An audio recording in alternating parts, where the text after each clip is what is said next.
we still have a lot of work to do. Kristaps Porzingis added 20 points in 21 minutes off the bench in his return for the Celtics. Luka Doncic, 30 points and 10 rebounds for the Mavericks.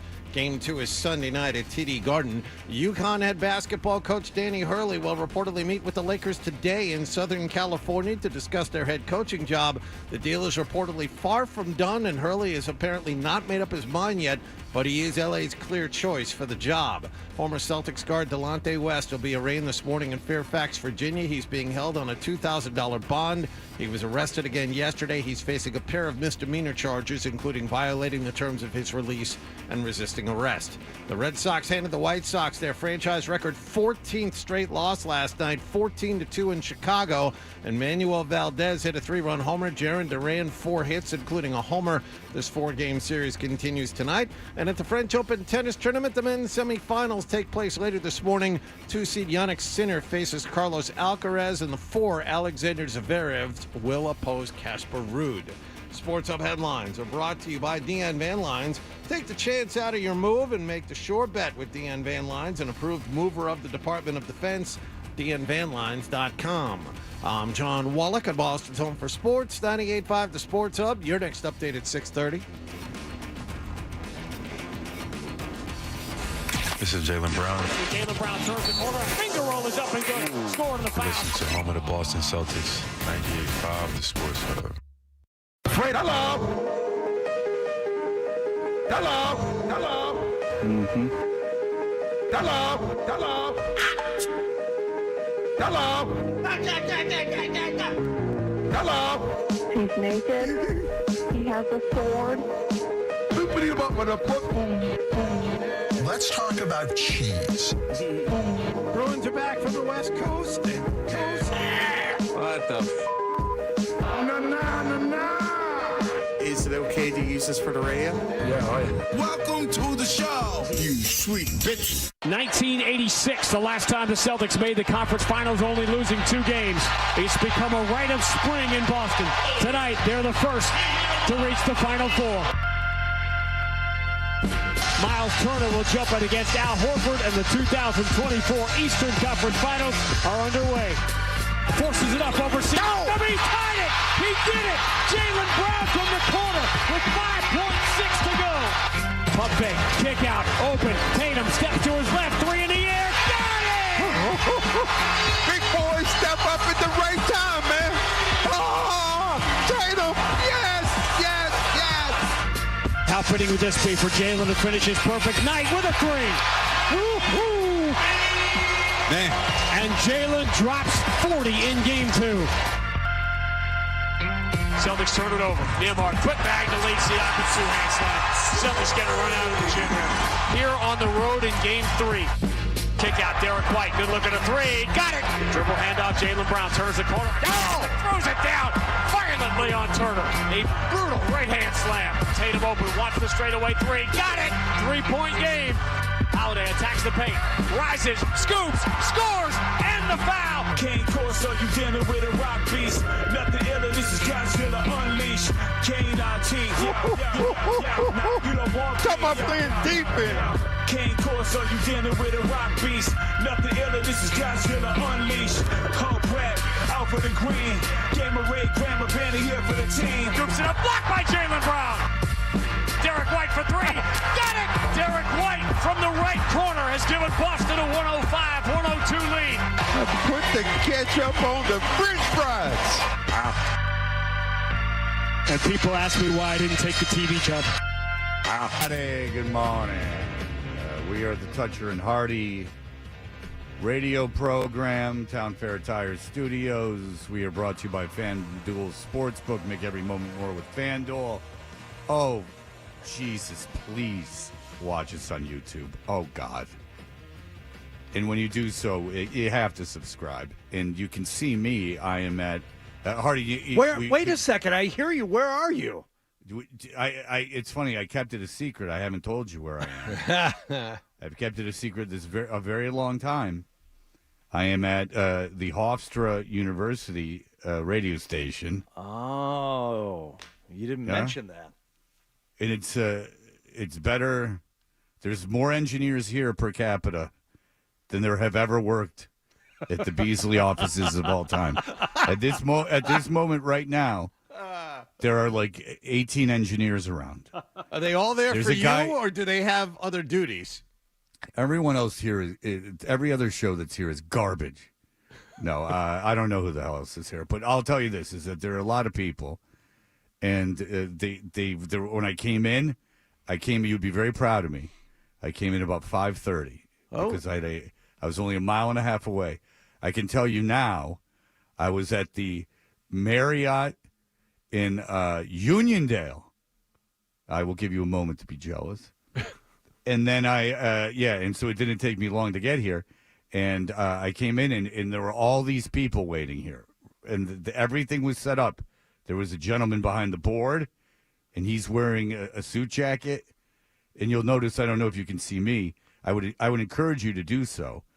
I am in a button-down shirt, and at one point I will be putting on a suit jacket in respect to the Talkers Convention. Your collar needs some attention, it looks like. You know what, Hardy? That's just me being loose right now. Okay, well. That's just me not playing the man's game. Glenn Beck's going to think you look like a half a slob if you don't fix that thing. If you don't think that Glenn Beck and I broke bread last night, then you got another thing coming. Oh, did you really?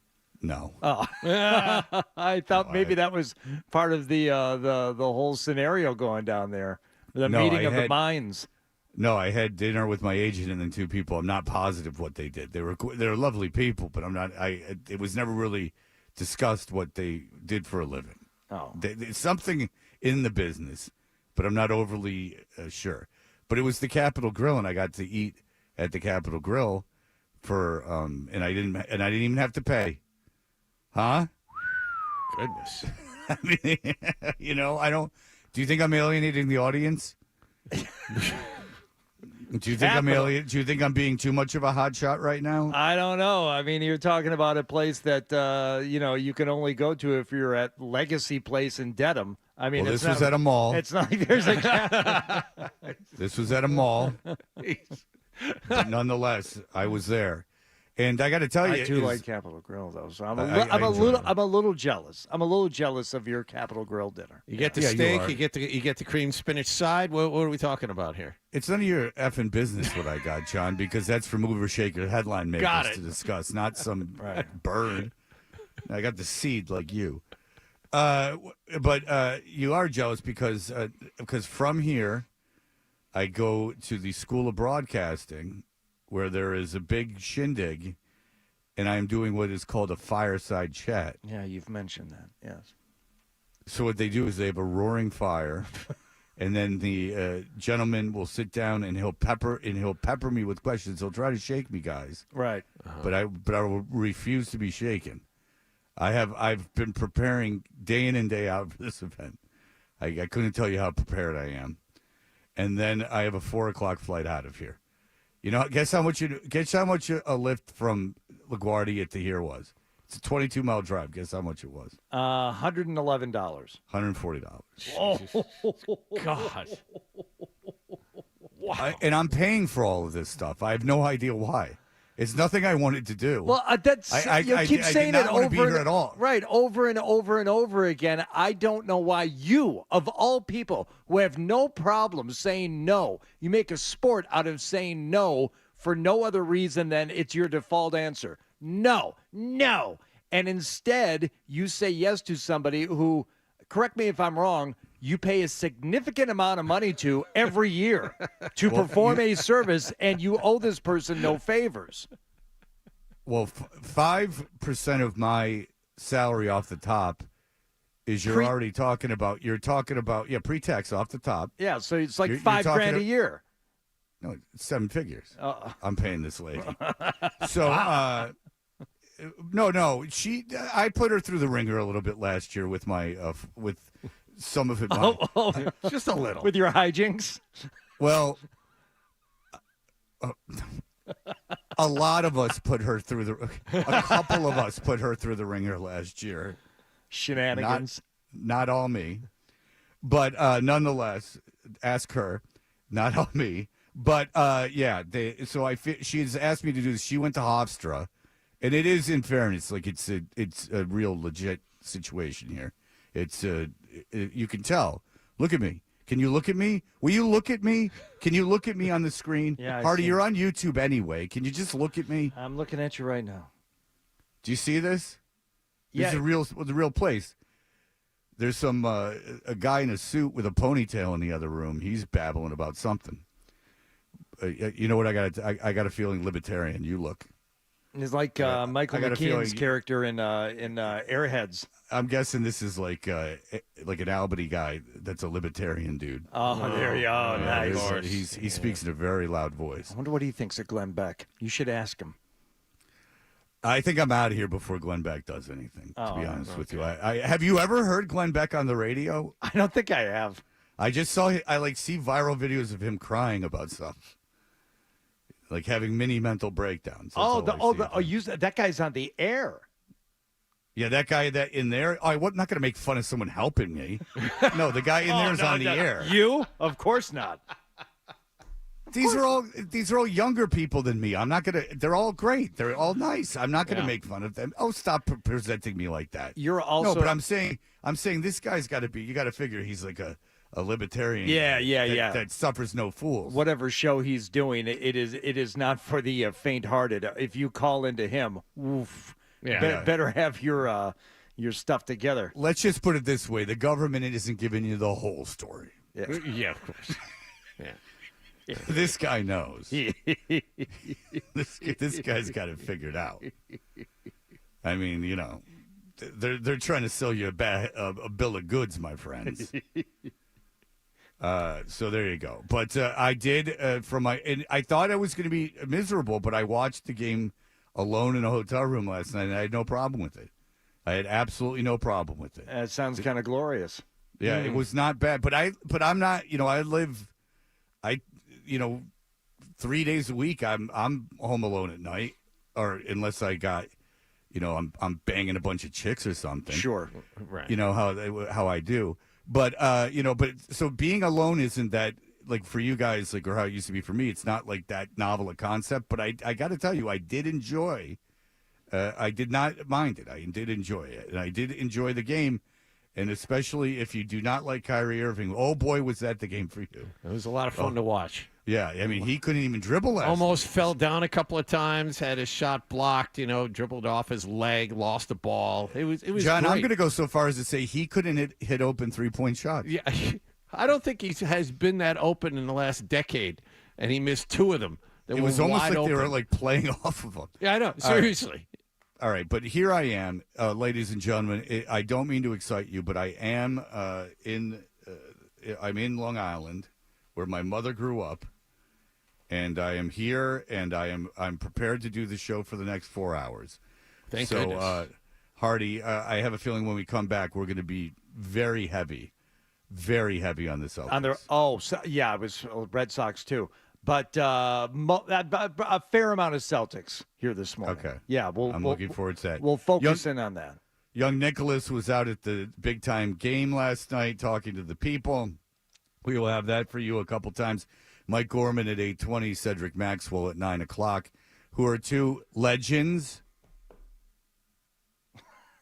Are you looking around the room to get reaction from people there?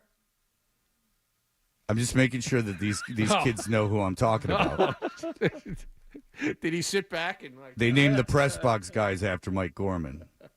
Well, they named a table. Oh, yeah, it's just a table. It's just a table. That's where Mike. That's Green better than endorsed. the press box. That's right. Cedric Maxwell has his number retired. Yes. I'm pointing to them. They're looking at me with great gravity. They're a little nervous because they can't believe this big operation's happening from this station. All right, very good. So when we come back, we will have all of that for us, Hardy. You have highlights and everything else under the sun? Yes, recorded highlights from the game. Now, don't get confused when you hear Sean Grande and Cedric Maxwell talking about the game. It's not live. The game was last night, but you'll be hearing a recreation of sorts. Recordings of what they said about the things that were happening last night. Yes, that's how we're going to do it. Do we have a little bit of the Doris Burke from last night? Just for some time in the show? A little bit of that, yeah. Okay, very good. Don't you worry. All right, very good. Okay. All right, thank you so much. I asked you and Mike collectively, could you please get a little Doris Burke for tomorrow? Yeah, and I actually had to stop myself for a second. I'm like, wait a second, Grandy and Max, why haven't we been playing them? And I had a momentary You're playing them for your own health. Thinking to myself, oh, wait a second, are they still doing it? It's just been so long since they've had to work that we haven't heard from Grandy and Max in a while. Yeah, plus Grandy's weighing all these job offers. All right, we will be back in just a moment. We will have that for you. Stay tuned for more Toucher and Hardy on the Sports Hub.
Did you catch the game last night? Hey, everybody, we're Toucher and Hardy. What's going on? There was a basketball game of some sort last evening? Yes, there was a basketball game last night, and what happened last night is brought to you by Jack Pocket. Download the app now and use code HUB to get your first lottery ticket free. Game 1 of the NBA Finals last night after a 9-day layoff. Celtics hosting the Dallas Mavericks, and it was a 38-day layoff for Kristaps Porzingis, who did not start the game. But boy, oh boy, when he came back in. Fans are reacting as Kristaps Porzingis is going to return nearly 5 minutes into the game to replace Al Horford, the exact spot that Al has been replacing him all year. It was very early on in the game, and the Celtics started strong enough, but that was the big question last night. Porzingis back, said he was ready to play. Would he in fact play? He didn't start. 5 minutes into the game, he comes into the game, and now we'll see. Now we'll see what Kristaps Porzingis has to offer after a 38-day layoff. Porzingis trying to pivot a little bit, turns the corner. He's got a lane to the basket. He flies in and slams it with two hands. Wow. Looks pretty healthy now. 26-18, Boston by 8. Surprising how quickly he beat Lively to the rim. Even Max. Wow. Oh. Yep. That's good enough. That's wow. And that was the first thing that made me nervous watching Porzingis last night. I thought he was just going to be kind of like a three-point hunter out on the edges and on the perimeter. No. He went to the hole right away. It was a great sign. That's the first thing you look at. Is he running up and down the floor? Does he look normal? And when you go right to the basket, you're like, okay, he's fine. Well, you saw that how Lively was guarding him too. Yes, I mean, very he physical. He picked up those 5 fouls pretty much right away.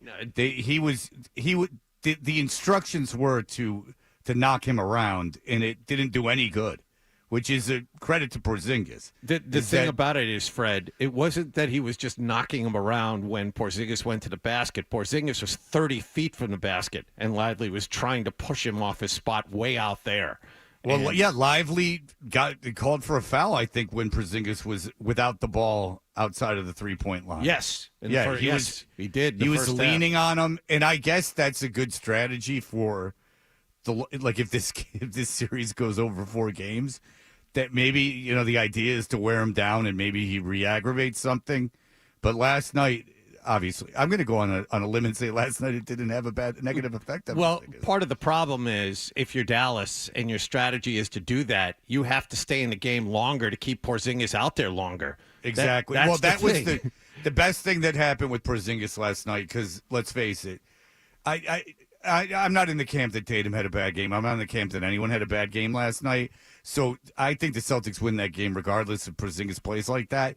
But that's the thing, John, is that by Porzingis playing like that in the beginning, you got that early lead, and then he didn't have to play. Yeah, 20 minutes. I mean, that's perfect. Yeah, 20 minutes. You don't overextend ideal. him. It was an ideal situation for him, and he couldn't miss in the first half. And we'll get to the run a little bit later, Fred, but you're absolutely right. The fact that they were able to build a lead and going into to finish off the first quarter, we had a sequence. Floats it out to Pritchard on the left wing.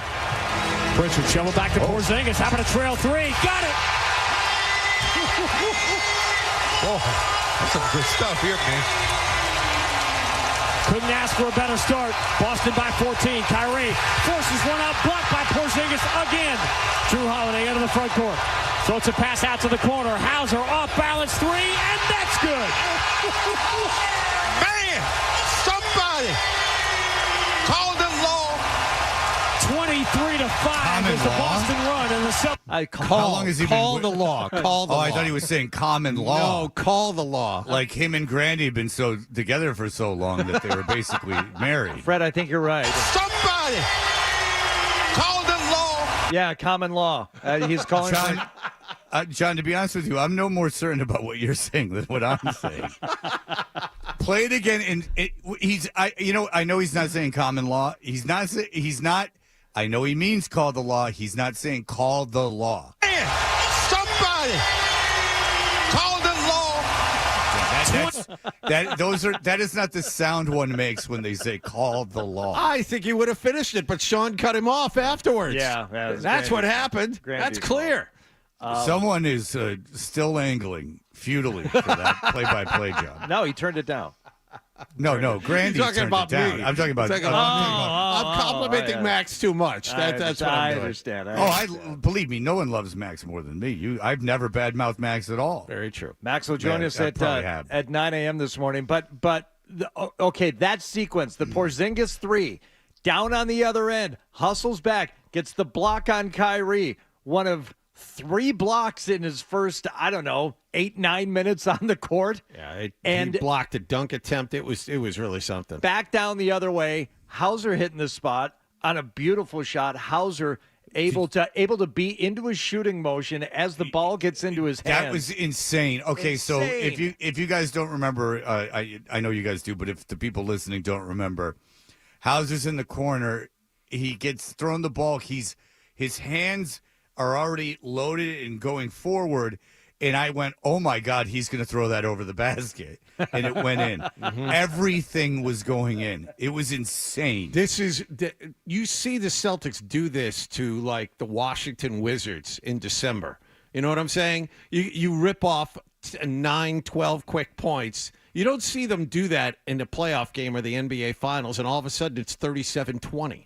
Well, Doncic was such a liability defensively last night. I mean, I know he's hurt, and he was playing up the injury. It doesn't matter on the defensive end. He looks the same that way anyway, and that's the thing. Defensively on the perimeter, how many times did you see Tatum, Brown, Holiday? How many times did you see those 3 guys drive by Doncic and Kyrie on the perimeter to get into the lane? But that's something that has been that way for Luka and Kyrie's entire career. I mean, I'm just looking at Twitter, and there's a bunch of, where they highlight Doncic. Not only is he getting beat, then the ball gets kicked out, and Doncic isn't even bothering to flow out to the 3-point line to contest shots. You also saw, I think Brown picked him clean once, and I forget, it might have been Holiday a second time. After the ball was taken from Luka on the perimeter, he didn't run. He just let whoever stole the ball from him dribble in for a layup. That's the thing. Part of that's being hurt. Part of that is I got to carry this team for the entire game. I'm playing 42 minutes. That's an easy basket. I'll just try and get 3 at the other end. Yeah, the problem with that is, and I agree with you, and it's probably not the worst strategy in the world, but the problem with that is you'd only get so many of these games. Yes. Like, you got to. It's the finals. I mean, I don't care how much you're carrying your team. There are no more games. This is it. This is what you played all season for. At least try and get back. And if I can interject real quickly, if you were concerned about Doncic playing golf today, the course he was going to play on is the Country Club. I can let that out right now. Tournament all weekend. Oh, okay. Impossible for him to get on. I apologize. Okay.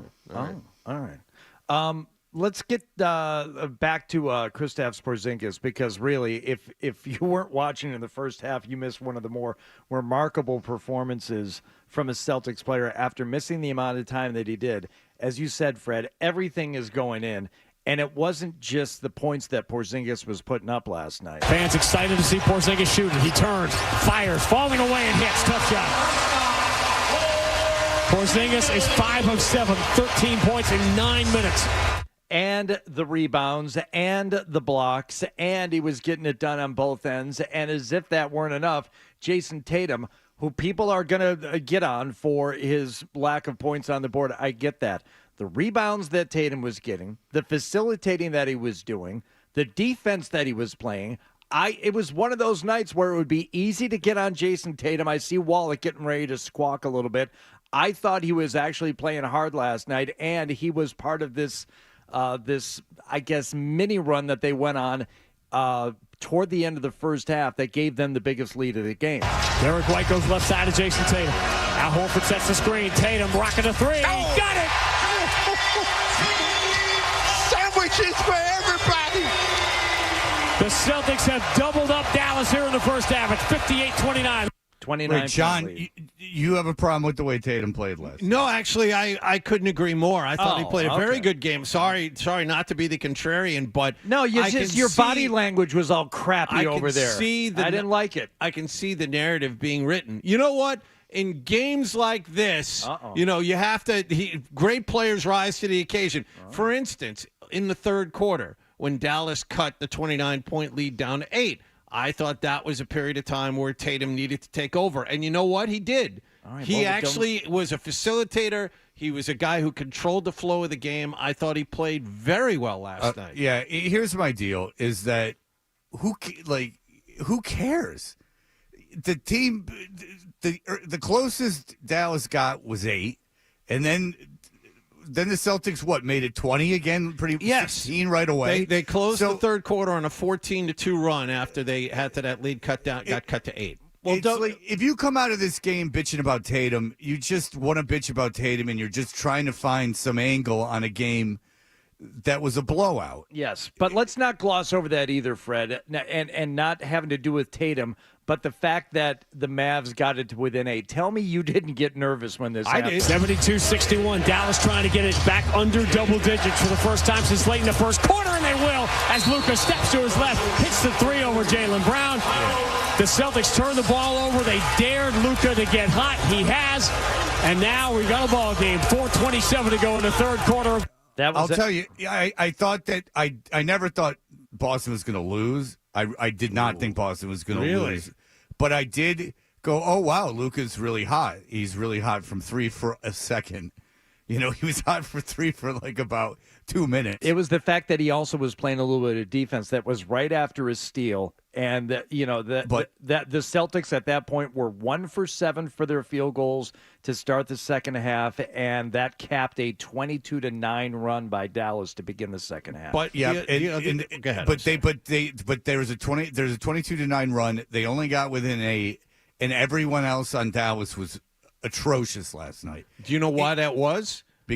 Partially because of the Celtics defense. Yes. And that's the thing that really needs to be talked about this morning. The Celtics. Oh, does it? Does it, Jonathan? Oh, well, then just go right ahead. The floor is yours. It's like you didn't even leave. It's like you're not at Hofstra. It's like you're here already. Oh, I'm at Hofstra. And I'm in Hofstra, and you know what I'm doing? What are you doing, Fred? I'm hanging with the kids. I see. I'm being a mentor. Yeah. Which is more than you. Say hi to Glenn Beck for me. I'm used to. Oh, I would. I'm used to. If I could only meet him. Fred yelling like this. When Wallach was yelling earlier about Tatum, it's very unsettling. I thought his tumor was acting up or a little something because he seemed like you were hard of hearing. But now that you've brought it down a little bit, I'm a little more comfortable with you in the studio. I was yelling too loud. You were getting a little too loud. I see. John, you were getting a little too loud. John, when we come back, I miss you, Fred. You need to be here for this. Really, it's too bad you're not here. Hardy, is he being sarcastic or is he being sweet? I don't know. I know you know. All right, when we come back, in all seriousness, John, we can talk about the Celtics defense and so much going on today. As you're right, you're the person everyone wants to kill, Fred Toucher. So many death threats. Despite everyone's opinions of me, mentoring right now. That's right. You can't. If you want to kill me, don't come here. He's not here today. No, you kill me at Hofstra today. That's right. where you take your shot. First, you got to get by the guy in the ponytail. Then you get to Fred. Well, no, you know that guy's carrying a gun. Let's be honest. If you're wearing a suit with a ponytail, you're carrying a gun. That just screams CWP. He's all set. That screams that you'll get this out of my dead hands. I'm not saying it's registered. All right, very good. We'll be back in just a moment. Here are the headlines. Sports Hub headlines. Celtics blew out Dallas 107-89 in Game 1 of the NBA Finals last night at TD Garden. Luka Doncic, 30 points and 10 rebounds for the Mavericks, but the Celtics placed 6 players in double figures, led by Jaylen Brown's 22 points. Game 2 is Sunday night at TD Garden. The Lakers want UConn's Danny Hurley as their new head coach. They will talk to him today in Southern California. The Stanley Cup Finals begin tomorrow night in Florida. The Panthers will host Edmonton, and the Red Sox begin a 4-game series in Chicago with a 14-2 win over the White Sox last night. White Sox have set a new franchise record with 14 straight losses. Sports Hub headlines are brought to you by Valvoline Instant Oil Change. Enjoy quick and convenient vehicle maintenance this month. Visit NewEnglandOilChange.com for 15% off your drive-through oil change at Valvoline Instant Oil Change, now open in Raynham, Reading, and Braintree. I'm John Wallach on Boston's Home for Sports, 98.5 The Sports Hub. Your next update at 7 o'clock.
Sports Hub.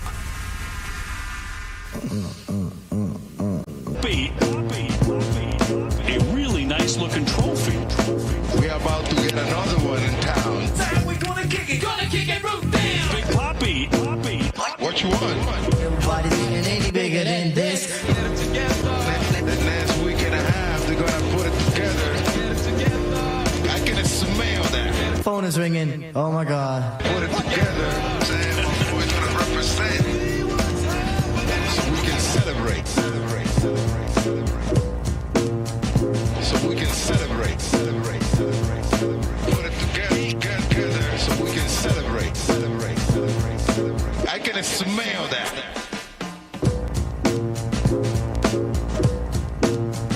It's 98.5 The Sports Hub. We're Toucher and Hardy, brought to you by FanDuel Sportsbook. Make every moment more with FanDuel. 617-779-0985.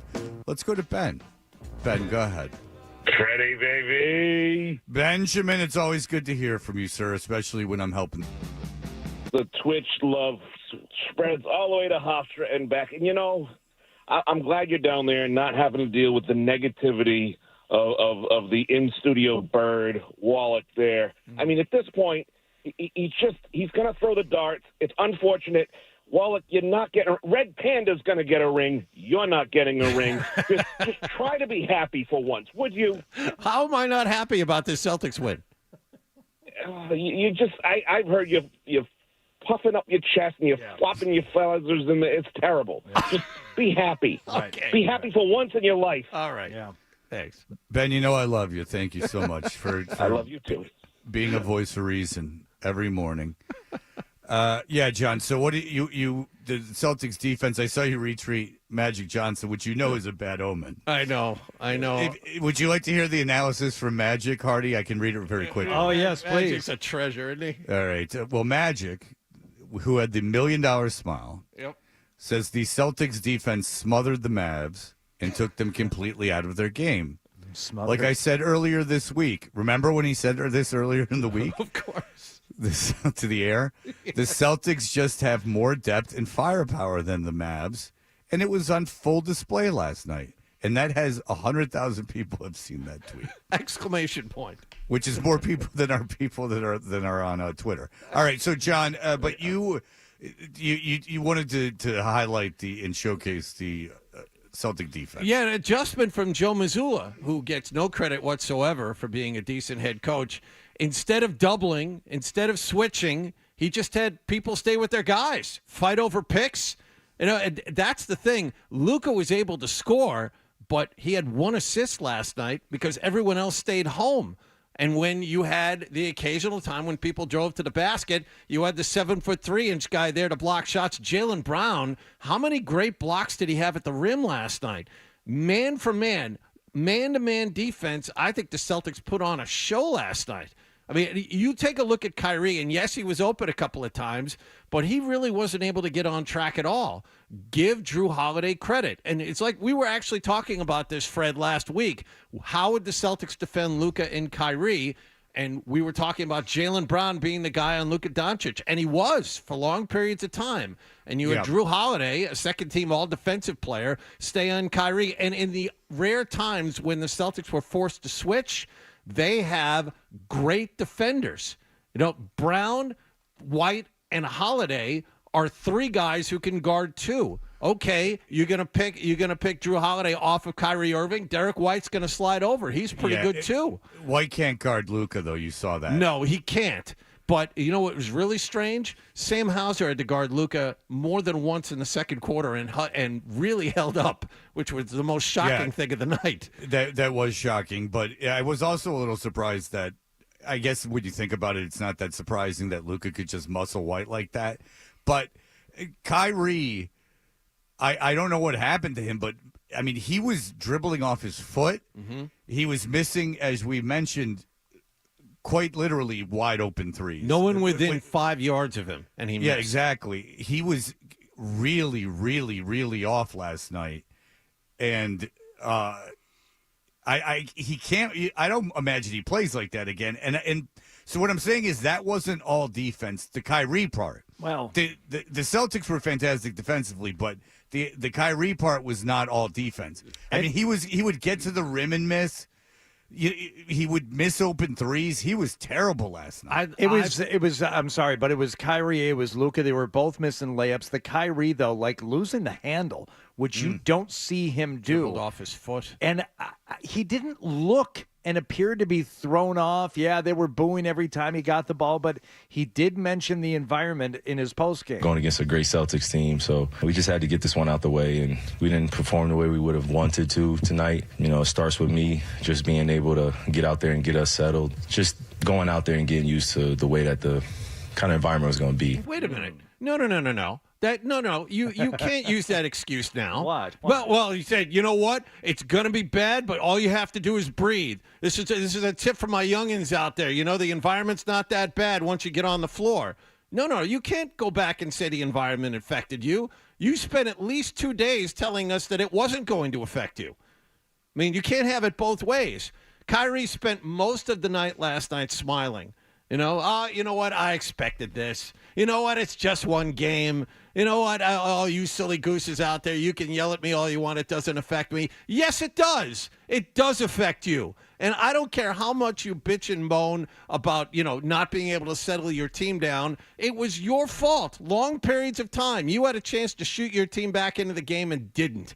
You played terribly. You played terribly because Celtic fans bothered you. Oh, whatever, maybe. But he played terribly. But what do you want him to do? Flip them all off and stomp on the logo? You hated that, too? No, I didn't want him to do any of that. What I'm saying is don't make excuses afterwards about how the environment affected you. You spent a lot of time telling us that whatever the Celtic fans did, I expect it up there. You know, it's going to be like that. But you know what? I'm built for. He said, I'm built for this. No, you're not. But you're not built for this. But he acknowledged he played poorly. No, my point is the reason why he played poorly. Yes, of course, everyone could see he played poorly. What's he going to do? Say, you know what? I thought I played much better than that. Oh, it's happened. You've never heard a wide receiver say that? You've never heard anybody in basketball say that? All I'm saying is Kyrie is making excuses when he went out of his way to say that wouldn't be a problem for him. Well, you can't have it both ways. He, you know what? The environment affected me. Yes, it was obvious.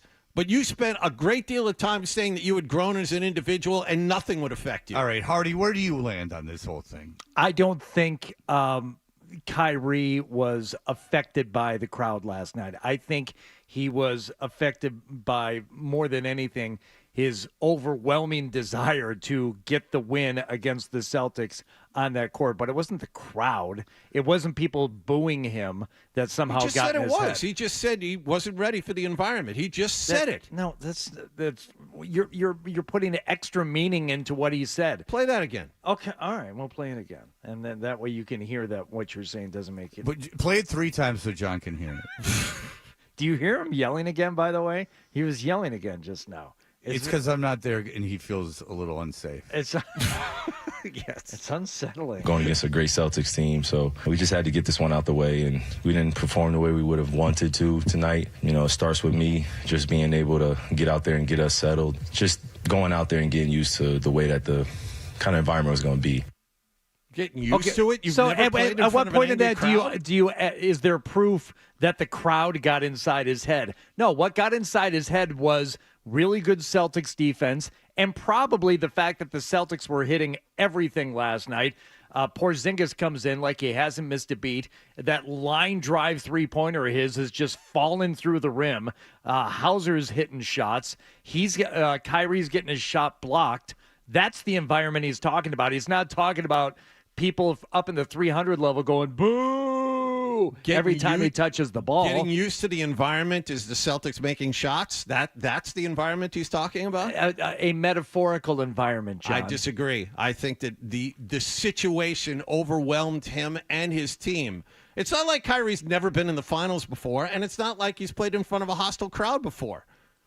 Was the crowd even that hostile last night, in your opinion? Yes, it was. They booed him the entire night. It didn't seem over the top to me.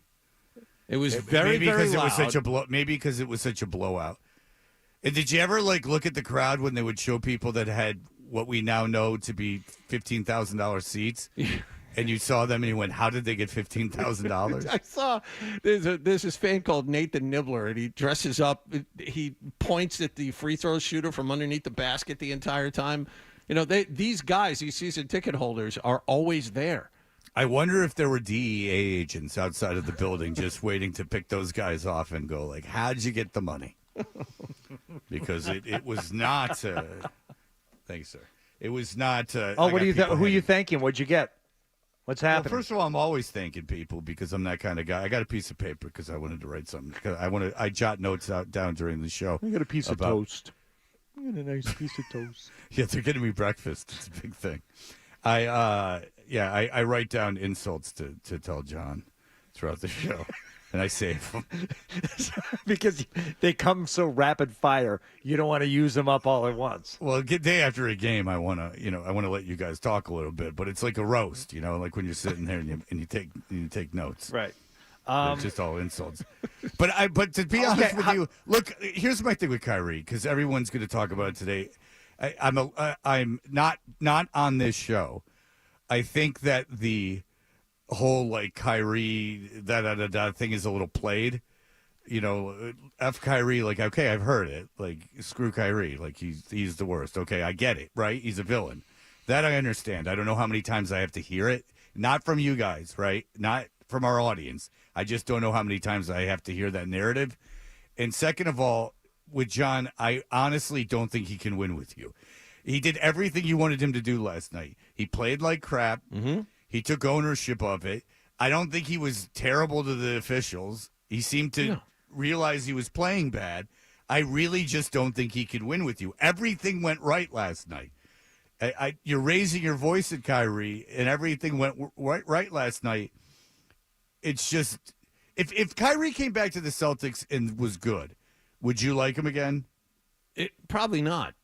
Really? Probably not. Well, there's no danger of that happening, but probably not in this scenario you're painting. Maybe I'm just suffering from an absurdly short memory, and I still think he's a bit of a dope, and I think some of this might be an act. But if you're leaning into the Kyrie as a villain thing right now, I think you're doing it on maybe not a false premise, but without a lot of recent evidence to back it up. Within the last year, yes. He's not acting like a villain. Fred just, I think, verbalized it perfectly. He played poorly. He took ownership for it, and he didn't do anything last night on the court or off the court or after the game that made me dislike him anymore. And leading into this series, I'm having trouble finding the venom for Kyrie. It's just not there. I think it's not from you, John, but I think the whole, everyone screaming and yelling about him all the time, F him and F this and F that, is a little contrived at this point. I really do. It reeks of Red Sox fandom, just yelling for no reason. I think that if you really want to take that part out of it, I think that he is one of the best players on the team that stands between you and an NBA title. Yes. Yeah. But Doncic is even better. So Doncic bitches at the refs the whole game. So get mad at him. That's the other part of it that doesn't need to be brought up now. But we talked about this last week too. Luka Doncic leads the NBA in technical fouls and complains about everything. People bitch and moan about Tatum throwing his hands up after he does or does not get fouled. You don't see that from him half as much as you do from Luka Doncic. All right. We have to break. Do we have some of young Nicholas? Nicholas was out last night. We have some of that, and it's pretty much going to be all Celtics here this morning with Max later on and Mike Gorman. But, yes, I'm eager to hear what young Nicholas heard on the streets last night outside the Garden. Sweet young Nicholas will have our audio for us. We'll be back in just a moment. You're listening to Toucher and Hardy on the Sports Hub.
Boston Celtics swarm the floor. WBZFM and HD Boston 98.5, the Sports Hub. Leslie Media Group Station. Sports Hub headlines.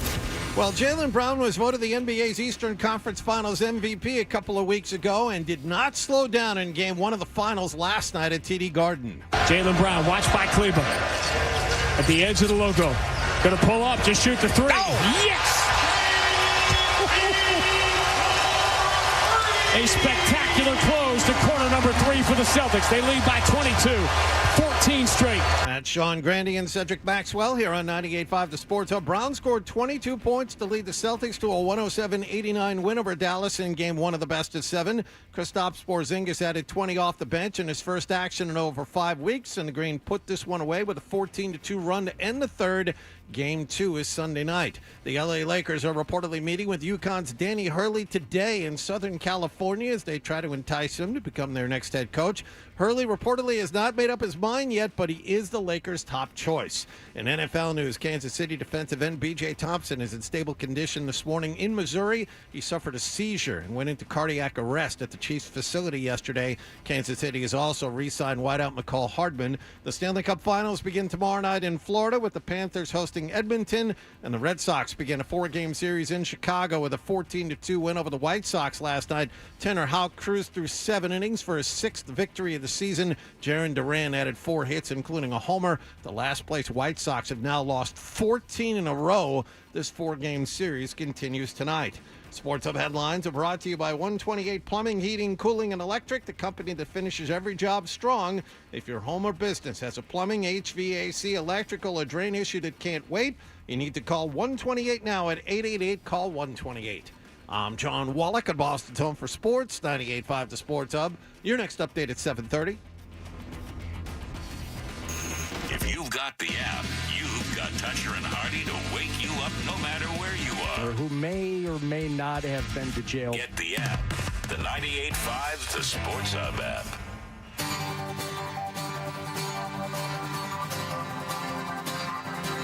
Hey, we are Toucher and Hardy. We are brought to you by FanDuel Sportsbook. Make every moment more with FanDuel. You can watch us every morning on YouTube. Search 98.5 The Sports Hub on YouTube and subscribe. And today you can see me. I'm wearing a collared shirt. I don't have my suit jacket on now, but I can put it on if you guys want. Hardy, no! Hardy, you monitor that. You see if people want me to put on that suit jacket. Yeah, I'll monitor the chat and see if people want because I would on. imagine the chat's going to be pretty vocal about that. So you monitor that. You let me know what they got to say. You got it. Because I'm looking nice. Because if you don't know, I'm mentoring several people here at Hofstra. I'm telling them everything that goes on behind the scenes. I'm making myself look better than everyone. So far, no commentary on the jacket. Well, you fill me in. You just let me know if they want me to slap that bad boy on. Is it? Did you say is it the one with the hood or not? Oh no.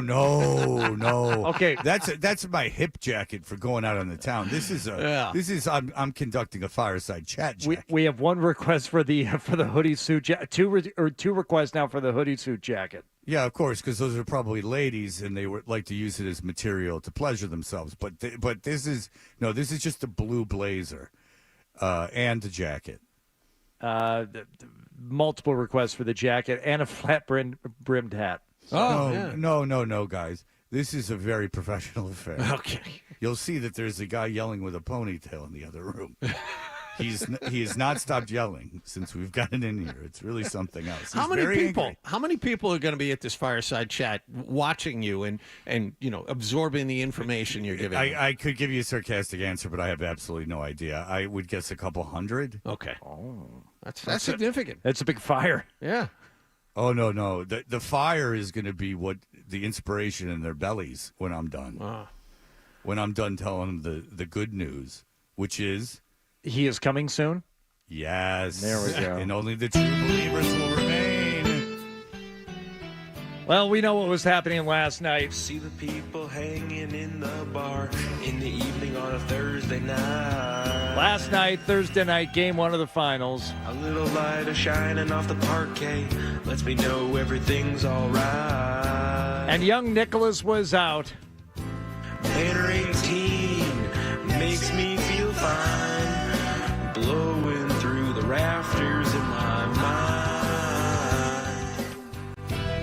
Let's hear who Nicholas spoke with last night, Fred, as he was out and about on the streets of Boston and speaking with the people who were very excited after the Celtics pick up Game 1 of the NBA Finals. She doesn't look happy. Whoa, hey, let's start at the beginning instead. Here we go. What is this, talking to my ex-wife? Freddie! Hey, I'm quicker in Long Island. Woo. I got to be honest with you. All right, man. What's your name? My name is Juice. All right, Juice. Oh, no. You murdered a waiter and your wife. What's his name? Juice. Okay. Yeah. No, you changed that nickname immediately. No, it's not a good one. Or else people are going to think you're a murderer. Juice. All right, Juice. Can we use this for the radio? Yes, you can. Tonight's game, it's a win. How you feeling? I'm feeling so hyped right now. I'm so excited. You're so excited. So talk to me about the game Guys, tonight. stop it. Yeah. You don't think he's taking diet pills, do you? Because he's talking a lot like Jesse Spano in that episode of He's so excited. And scared. I'm so excited. You're so excited. So talk to me about the game tonight. What are your thoughts on Porzingis? Kristaps looks so healthy. I'm so happy. Now he's looking great. Looks like the best he's ever been since the Knicks, maybe. Kyrie's back in town. Any thoughts on him? I think he's a little bit of a bitch. Oh, that's not fair. Hey, get Nick on a microphone because the crowd. What are they chanting in the background there? The crowd. This is what I love. This is what the Celtics fans. This is when they get to Bruins levels. It was absolutely insane last night. Like, were people congregated like out in front of the garden? It was crazy. Like people. The streets were shut down. People were walking around with like those JBL giant battery powered speakers, the Bluetooth ones, yeah, and like blaring music. Like it was crazy, and it looked like people were celebrating like they won the championship, but it's only game one. Yeah, but it's the finals. This is what you want. You know what I'm saying? This is what you need this right now. Like people were climbing, posts and like all that type of stuff. But Nick, did you climb a post? Did I? Yeah. Do you think? Oh yeah, absolutely. Because if you got a boost, you could get up there. Like a koala bear, exactly. Yeah, if you fell on your bottom, I don't think that you would break anything on the account of your bottom. And also, your heart's fake. So I don't think that could break. How many grown man hands could fit on your plump rump to help boost you up? For Wallach, it's like one grown man could put one hand on each of his tiny cheeks and give him a boost. If you have multiple people to help, how many hands do you think could fit on your butt? I don't know for sure, but there's a lot to work with. Yeah, yeah. Yeah, for me, you just need a stick or a pole. And you just put me wherever you want. Yeah, that's right. All right, let's continue. Kyrie's back in town. Any thoughts on him? I think he's a little bit of a bitch. He's getting while he's in Boston, and when he goes back to Dallas, he'll be getting there too. Is he using the F word? Yes. Well, that doesn't sound so bad. No, I don't think he means it in a good a lot way. of suitors. Yeah. My goodness. That's a bit aggressive. You were talking about, you were predicting the series. What do you got? It's going to be so devastating. Kyrie and Luka are going to be so sad. They're going to be in therapy. Oh, wow. This is not therapy. No. I don't know that they're going to be clinically depressed. Well, you can go to therapy for a lot of things, guys. It doesn't have to just be depression. You can go there because you can't stop eating toilet paper. What? Huh? Kyrie and Luka are going to be so sad. They're going to be in therapy instead of at Game 4, and it's not even going to happen. Oh, my God. You lost your gum. Please don't put that back in your mouth. What? What just happened? Nicholas, what happened? Nicholas, what fell out of his mouth? While he was talking, his gum like flew out of his mouth, and he was going down to reaching for it, and I thought he was going to put it back in his mouth. Was he Laverne? Was he Alice? Just excuse me. I chop on this gum. Was he a sassy waitress? That's what I'm trying to say. Is this the type of gentleman who puts his gum on the bedpost overnight? Was he in the movie Grease? Oh my God! You lost your gum. Please don't put that back in your mouth. Nick was very offended by that. Yeah, because Nick has had hepatitis, and it's no joke. Yeah. That's why Nick's liver's in such bad shape. Please don't put that back in your mouth. Well, that's... You know, I say that all the time because people just so badly, they become fixated on it. It's like the fate of Metropolis resident. Oh my God! Don't do that. Nick is a philanthropic guy, and he doesn't want to see someone get hurt because Nick's been hurt. Sure. Did you guys know that one time Nick got so sick that he passed out in his bed? His now wife walked into the room thinking that he had ghosted her, and when she came into the room, he was out of it, covered in his own feces. I had no idea. I think he's speaking to the people in the room with him now. Oh, I think this might be for the benefit of the, I can't of the see Fred. I 7 engineers at Hofstra who are in the so you're studio with explaining Fred. Hey, Hofstra guys, this guy Nick Gemelli on our show was covered in his own poo. You were wrong. Now he's doing it. And now he was. There's there's 3 other guys in this room, along with the guy with the ponytail, who I'm sure is armed. All right, I apologize. Go ahead. Please don't put that back in your mouth. Oh my God, it's crazy here. If you could say anything to the Boston Celtics, what would it be? I'd give Derek White my number. Oh, whoa! Hey! Oh, a love connection, perhaps. Watch out! That could be dangerous. Now, wait a second. What happened there? Nick screams, watch out. Watch out! What? Nick! Was he going The to guy with the attack? ponytail. Nicholas! Nicholas, get to a microphone. Jeez, Louise, I'm here. Nicholas. Okay. What happened? So 20 yards away from us, there was somebody holding this like very long metal pole that had a few balloons on it. They threw it into the crowd like a spear, and it almost hit the person I was interviewing and me. Watch out! Yeah.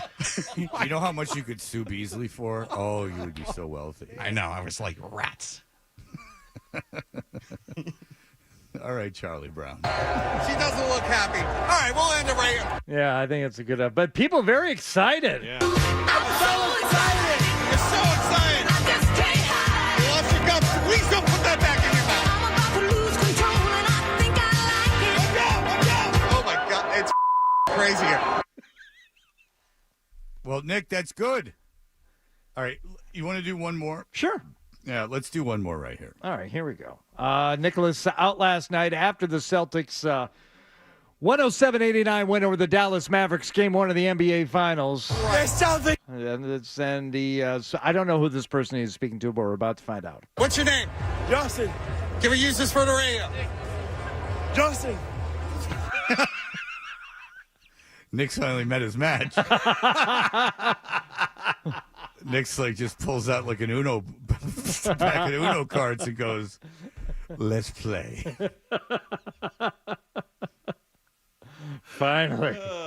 My teammates, Finally. every time after the game, they're like, dang, you got another draw 4 in your hand, Uno. That's right. Thanks, LeBron. What's your name? Justin. Can we use this for the radio? Justin. All right, stop. My name's Nick. Play any of the Terrence Howard ones after that. So play the Justin, and then play any of the Terrence Howard ones if you can.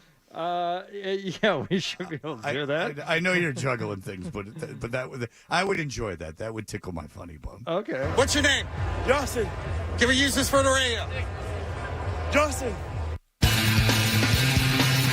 Wake up. Grown-ups should put a little makeup. Oh, that's my friend. But I had a different name for it. It was my hand. And what was the other one? Justin. Oh. Cartesian woman. Yeah. They like the wiggles attached to it. Justin. Oh, I know which one. I know which one you want, Fred. I know which one you're thinking about. Can we use this for the radio? Justin. Straight lines. Vision, dreams of Curved dots that make it up. Hey, I'm Nick. All right. My name's Nick.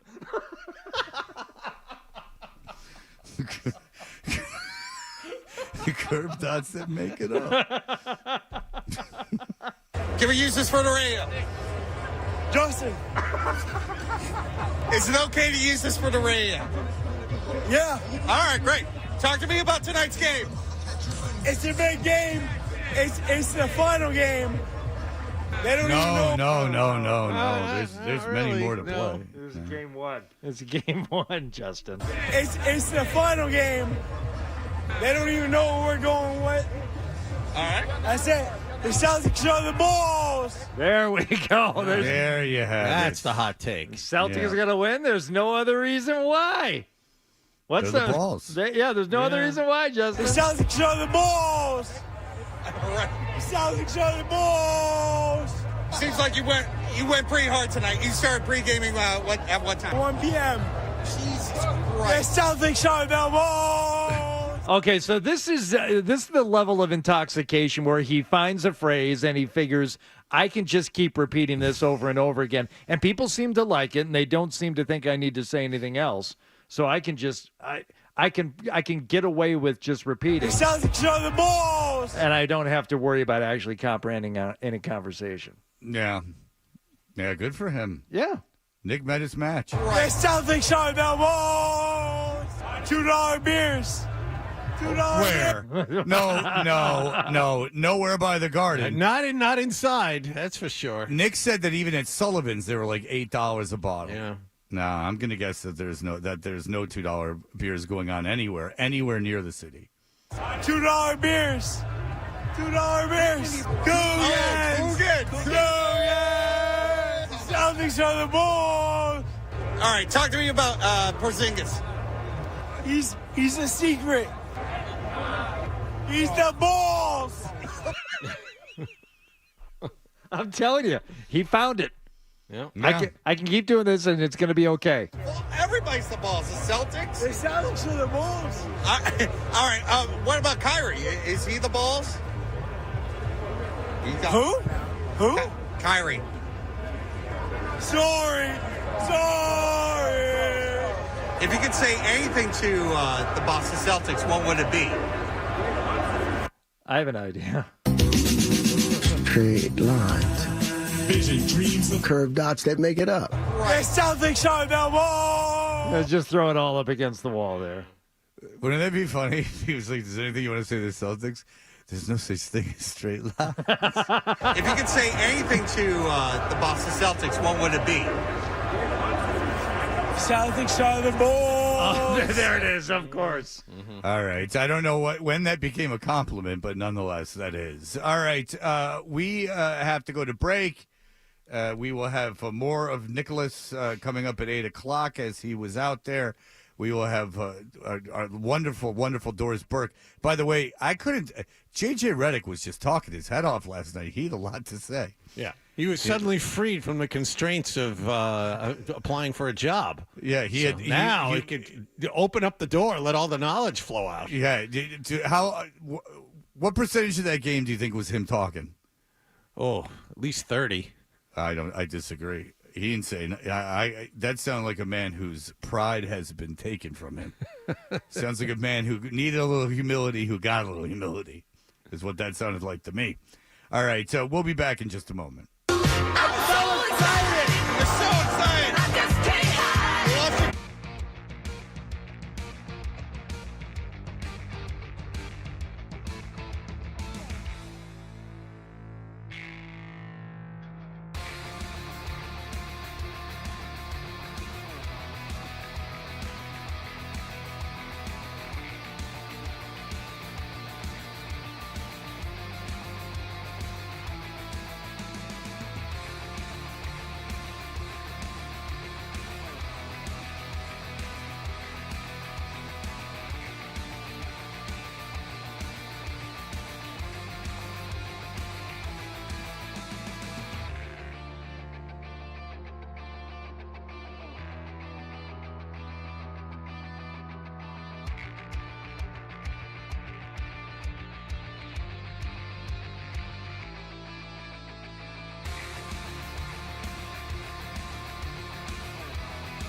Hey, we're Toucher and Hardy.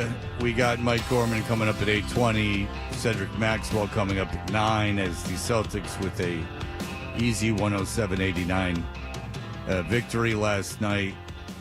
I guess it was kind of porn for you Celtics fans because Porzingis came out and was unstoppable. Would you? I wouldn't know, and I don't know if you guys would know, but is that 20 minutes Porzingis played last night the best 20 minutes you think probably he might have ever had in his career? No, he's played similar at times this season, but it's up there. I mean, hitting like logo threes and attacking the basket and blocking shots in transition.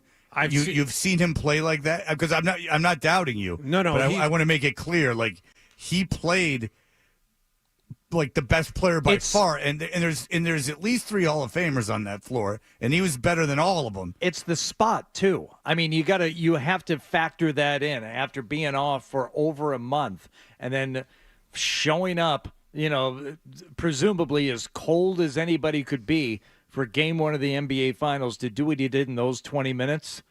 Yeah, it's a top 10 performance, top 5 performance of the season. The thing that made it different for me, the thing that really made it stand out is he hit like 5 or 6 shots in a row when he first got out there being cold. But as far as the defensive presence, his ability to make deep threes, blocking shots, attacking the basket, we've seen that this season. Yeah, and all in the same game. I mean, I guess I'm leading you down a road here, but you've seen him hit logo threes, drive to the basket, not only block shots, but he was blocking shots in transition. He was chasing guys down and blocking shots. If he's ever been that good, then I mean, he's an awful good player. I mean, he was the best. He was better than Doncic, who's a Hall of Famer. Kyrie's a Hall of Famer, and Tatum was a Hall of Famer. Mm-hmm. I mean, he was better than all of them. Yeah. I mean, I remember Game 1 of the season when Game 1 of the regular season, he had a really big night. There was a game, I don't know, a few months after that. Did you call the game? No, I did not. I only called one game this year, Fred. And, against who? It was actually, you guys will remember this, it was the game where they blew a 30-point lead in Atlanta and lost. That was the game I had. Oh, John. I know. Oh, that's right. That's when you started acting like there was nothing bad. Harlem Globetrotters, Fred. That was the call I made. Yeah. Yep. Okay. Let's hear from Kristaps Porzingis after the game last night because I kind of went after Wallach a little bit for saying that the crowd didn't affect Kyrie Irving. Did the crowd affect Kristaps Porzingis? Obviously, what helped me is just even from the walkout before the game and then getting on the court, getting that kind of support was, was unreal, and the adrenaline was pumping through my veins, and that definitely helped. It wasn't ideal that I was out for such a long time, but I did everything I could to prepare mentally for this moment. It obviously helped him a little bit being off that long. Yeah. I mean, it obviously helped them. And then did you hear in the broadcast where they're like, Porzingis looks tired, and then he went off? They go, oh, you can tell he's getting a little tired. Do you guys remember that? It was early. It was in the second quarter. Yes, it was in the second quarter. They're like, Porzingis looks tired, and then I think that's when he made the block in transition. He went nuts right after that. I made a note of that myself, Fred. That's true. That's exactly what happened. They were saying, and I think it wasn't Breen. I want to say it was J.J. Redick that said it. Yeah, J.J. Redick, who, by the way, is not getting the Lakers job, and so he's been acting like a prick for this whole time, thinking that he had something in his pocket that now he does not have. And now he's of no use to anyone. Did he seem humble to you guys at all? I don't know. I thought he talked a lot. I thought he was quick to analyze everything. That's the first thing I thought. He doesn't say anything. No. He doesn't say anything of any consequence. That's terrible. Different. That's different. He said a lot of things. Now, you can argue whether or not any of it was worth saying, but he was talking. I believe you. And you know what the problem with that is? I couldn't differentiate him and Breen. Okay. And Breen's job is to call the game, and JJ's job is to analyze the game. And if Redick's not analyzing the game, and he sounds just like Breen's a great play-by-play guy. Yes. So let's just get that out of the way. But his job is not to analyze. JJ Redick was essentially a second play-by-play guy last night if he was doing anything. Doris Burke reigned supreme. We'll explore that next break. Yeah, I agree with you in that when he did speak, he was essentially just saying some of the stuff that had just happened without giving you any of the analysis. And if we thought yesterday, like, maybe now that he's not getting the Lakers job, he'll feel free to be a little more critical and say some things he wouldn't say if he thought he was going to have to be coaching for or against these guys. He wasn't saying it last night. And there was all kinds of stuff you could have said, certainly to analyze what the Celtics were doing defensively or how poorly the Mavericks were playing, because let's face it, that it wasn't all defense. Those guys were missing wide open looks and missing layups. The other part of it is that Jason Kidd didn't adjust at all. And I think part of the problem with that is, he doesn't have the roster to do that. You say, okay, the Celtics stayed home. They didn't double. They played man-to-man defense. They went zone a couple of times. More often than not, it was one guy standing in front of Kyrie and Luka Doncic. And if you're Jason Kidd, you have to adjust and free up your guys to get easy baskets. There weren't a lot of easy baskets last night for Dallas. That's part of the problem. I don't know how you adjust to that. Luka Doncic played 40-plus minutes. None of that was a hard 40 minutes for him. You got to figure out a way to make life a little easier. And Kidd didn't do that at all last night. Well, nothing was working. Those lob dunks weren't working. Did they get one? No. I mean, in all seriousness, did they get one lob dunk last night? I don't believe so, no. Kyrie Irving couldn't handle the ball. They both Doncic and Irving were missing at the rim. It was a disaster for them. They couldn't rebound. Everything was bad for Dallas. The one thing, if I was, I guess, rooting for Dallas, is that it can't be this bad again. I don't think it can be this bad again. And that's what that's what I'm kind of like bracing against is, look at it this way. You had a 29-point lead and against a team that couldn't hit anything. And when they just started hitting a few things, they got to within 8. Now, I didn't feel it was like really in jeopardy, and they certainly turned things around. I mean, after that 22-9 run, I think the Celtics went on an 11-0 run after that, and they got it right back, and they turned the tide right away. But had the Mavs just hit a few shots, I mean, 1 or 2 threes, gotten one of those lob dunks, maybe made one of the layups, it's not. They don't have to come back from a 21-point halftime deficit. It's maybe only 12. But John, and then then it's a tie game. But John, you would give the credit for taking away those lob dunks to the Celtics defense, yes, correct? I would. I think they played incredible interior defense, and the fact that you had a 7-foot 3-inch guy out there for a long period of time where you didn't have it before is a big deterrent. But, Hardy, I would push back and say the Celtics offense was all of a sudden stagnant coming out of halftime. Not nearly as much ball movement, too much one-on-one stuff. And Joe Mazzulla would tell you that. I mean, when the Celtics have blown leads, and it's happened a lot this season, and Mazzulla would tell Hardy. Mazzulla would tell Hardy because they've had lunch together. That's a good point. That's right. There was plenty of standing around. I mean, all of this, dinner. The Celtics standing around and kind of waiting for things to happen. There were plenty of things that J.J. Redick could have been critical of last night, but he was, I guess, maybe he's working on his poetry again, Fred. Let's kick it. I can't see what my future has in store, but I move forth with the strength of a condor. A sharp thorn once cut my soul. I asked the Lord, what am I to do? All right, stop. He said, son, the rain falls because of me. Leaves change colors on a fall tree. I was the inspiration to Martin Luther King. I'm the reason Ray Charles can sing. I've given strength to others through and through. And my son, I'll do the same to you. That is mother. That's a young J.J. Redick. He could have written for Hallmark. And do we notice J.J. Redick's voice has changed quite a bit? His little southern twang has left him. It's a Fred Toucher-like voice transition. Al Pacino, Fred Toucher, Scott Zolak, and now J.J. Redick. Your voice. Scott Zolak's voice has changed? Oh my God! Have you never heard the promos that Zoe did for Channel 4 back in the day? No. I will find the audio for you. Is it because he's more Pittsburgh, or is it because his voice is higher? It's everything. Interesting. Yeah, well, I'll play it for you. What you will not believe it's him. Wow. Really? Yes. Oh, that's very interesting to me. Yes. See, I was just happier 12 years ago. And then you got very unhappy. Yeah. And now I hope that you're happy again. And now look at you. Well, now it's like I know why I was put on this planet. It's Dementor. You know what I'm saying? Yeah. As I am at Hofstra University doing just that, mentoring. But yes, I got to imagine if I'm doing Dallas radio today and I'm excited about, Dallas coming back in this series, that they're not going to shoot that bad from three again. Correct. I can't imagine Kyrie Irving's going to play that poorly again. But the things that I don't know that they can improve is I don't know if they can improve defensively.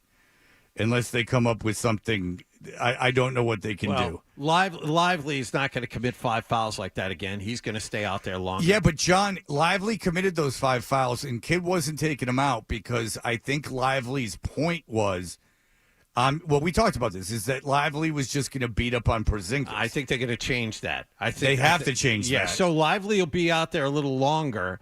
And Gafford was a non-factor. He was a very good interior defensive player in the playoffs up until last night. So I agree with you. Kyrie's going to shoot better. Jason Kidd's going to make adjustments. They'll be better defensively. And defensively, the last couple of playoff series, they've been very, very good. So, no, Dallas will play better. The question is, shot 26%, a little under 26% from three. They shot 63% from the line, which is hysterical. Yeah, Luka missed a couple of open threes. That's true.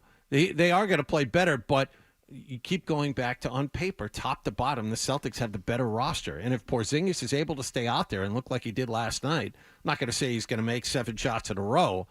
I mean, Dallas is in big trouble if Porzingis stays healthy. Didn't have to play. I mean, that's the biggest advantage of last night was 2 great things came out of last night. The 2 great things that came out of last night was A, the way Porzingis looked when he played, and B, that you didn't have to play him.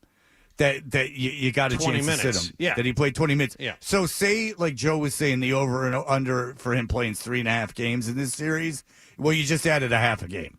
So now the over-under is 4, because he played half a game. So the wear and tear on him, you got to mitigate. So all of that game could not have gone better for them. Who cares, really, if you blow a team out or if you don't blow a team out? It really doesn't affect the next game. Yeah, at this time of year, I mean, we saw that, momentum. dude. Right.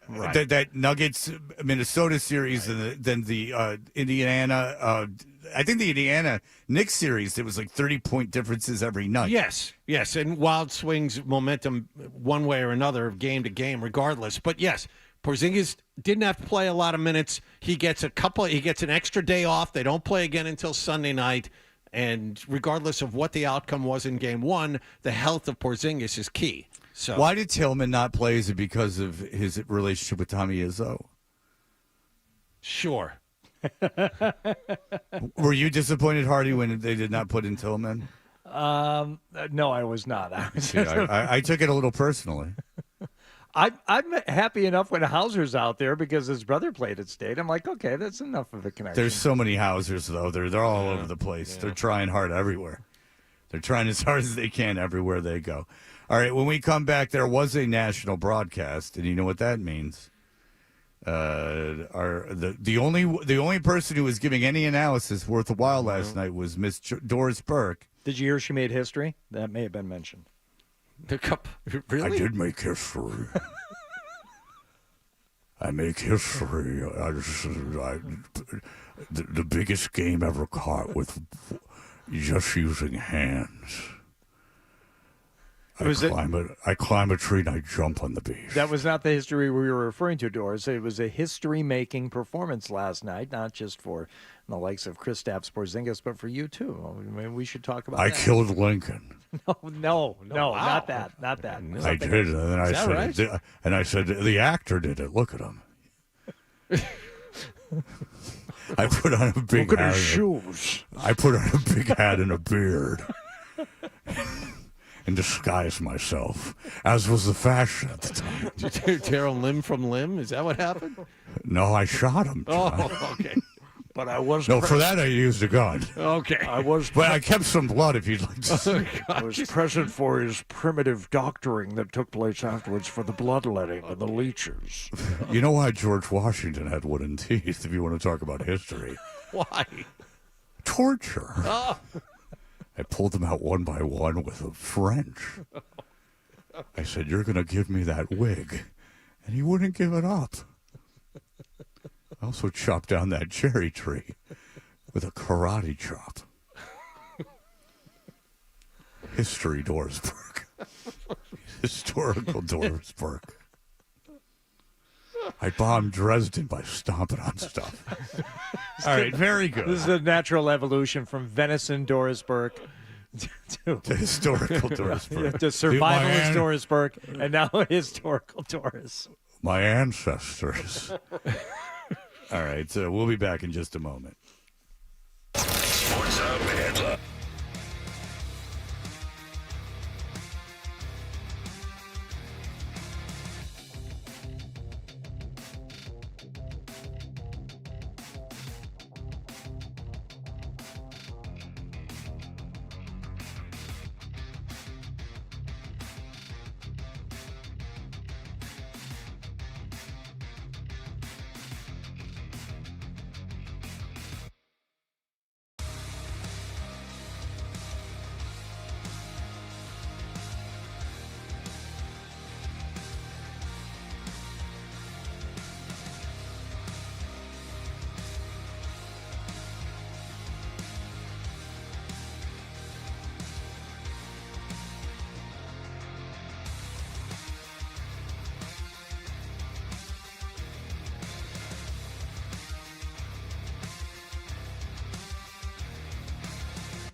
Toucher and Hardy.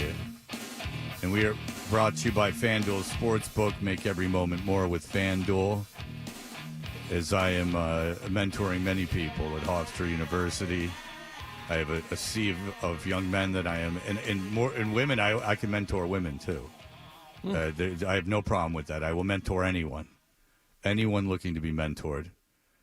John, do your kids need some mentoring? No, we're good. Thanks, though. It was very nice of you to offer. It's nice of you to offer. You should at least just say, okay, go ahead and mentor. The guy with the ponytail and the suit is now, he's taking a break. Oh, no more yelling? No, he's cleaning his gun. Okay. Is he doing it blindfolded? Does he have a towel spread out on the console in front of him, and he's timing himself? Yeah, he's taking it apart. That would emptying the chamber. That would infer he had been in the military, and I can assure you he has not. Oh, all right. No. Okay. He does look like young Washington, though. I'd like to take that hippie's hair and make a cap out of it. Would you like to hear some Doris from last night during the game? Fred? Doris, who was the only credible analyst that was doing it last night? Yes, I would. Okay. Well, Doris Burke, and it was mentioned a couple of times that history was made last night. What was the history that was made last night, Wallach? She was the first woman ever to be a to kill 5 men during a basketball game. I was the first woman to 360 dunk it over the age of 60. Right. That was the first. That was it. I can palm 7 balls, basketball. Oh, okay. Thanks for clarifying that. Yeah, I figured I had to because people are going to be... They'll think that I'm saying something sexist. Here come the emails, yeah. Well, no, they're not, John. Don't do that. All right, here we go. First woman to serve as an analyst, as a game analyst on TV. First woman to be president of the NRA. For a championship final in one of the 4 major professional U.S. sports leagues. So, that was what happened last night. And, Doris, lots of good insight, including... You know what was major? When I used to be a human mind seeker. What? You know, okay, John, it's funny you should ask. Once we got out of it in Nam, there were several areas that had undetonated mines. So what I would do is I would roll and allow them to explode in my vicinity. I took great pleasure in the shrapnel and the pain. That didn't make it onto the broadcast last night. I saved it for you. A much more loving sentiment was shared. Kiss me, I'm so pretty, J.J. Redick. Oh, my goodness. Seriously, kiss me. Come over here and let me put my tongue in your mouth. Hey, Redick. Look at me. Crawl over Breen and put your mouth upon mine. Now I'm going to bite that tongue off of you. Kiss me, I'm so pretty, J.J. Redick. No. I didn't understand that. I'm all dolled up for the game. I'm wearing my best camo. I'm like a ninja. Can we inform the engineers at Hofstra that Fred tends to redline and overmodulate a little bit when he's doing Doris Burke? We need to clue them in on that. Ease back on the gain a little bit. You're peaking. Yeah, I'm peaking. I'm peaking. My bloodlust is off the charts. More Doris Burke from last night. With J.J. Redick and Doris Burke, Mike Green on hand. We'll check on with Lisa in just a moment. What's your name first, Brick? It's Doris Burke and then a bunch of jackasses. A bunch of betas. Let the alpha talk. Doris, here we go. With J.J. Redick and Doris Burke, Mike Green on hand. We'll check on with Lisa in just a moment. What's your overall thought from the first half? Yeah, so Boston sent 6 different primary defenders at Luka Doncic. Oh. You know who sent... when I was in Japan, one of these... what's the gang over there, Hardy? With all the tattoos. Oh, the Yakuza. Yakuza. The Yakuza sent 6 of the best men after me. And you know what I did to them? They all walked away eunuchs. I ripped their nuts off. Yeah, so Boston sent 6 different primary defenders at Luka Doncic. He's going. It was fun, Hardy, is the way I did it. is I'd unzip their flies, take their genitalia, and then zip the fly back up. Whoops-a-daisy, ouchies. Doris, would you do it in the honorable way with a sword, or were you using other implements? There's nothing called honor on the field of battle, Hardy. It's all about who survives and who dies. And as you can see, and was evidence last night, I'm alive. While the Yakuza sit battered eunuchs, I let them live to send the message back to their people. Mess with Doris Burke, you will live. However, you will never reproduce, for you have no sexual organ. Yeah, so Boston sent 6 different primary defenders at Luka Doncic. He's going. Just making sure we're okay. All right, good. I already did the joke on that one. All right, good. All right, just you want me to? But there's a little bit of a delay. I don't want to interrupt you, Doris. No, you're not ready. Thank you for that consideration. You're not. You saved yourself there, Hardy. He's going to get his. He had 17.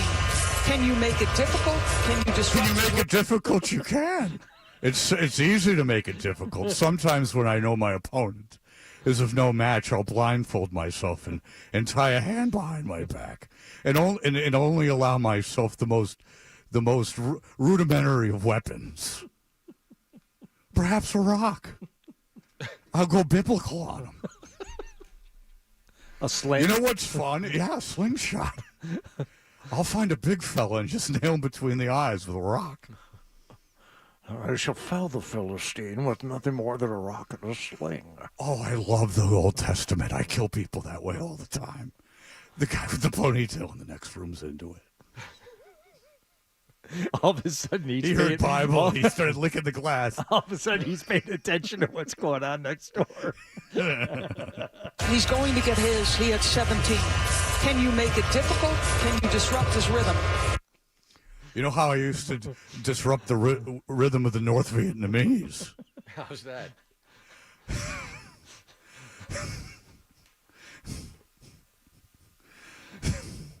Fred's thinking better of it.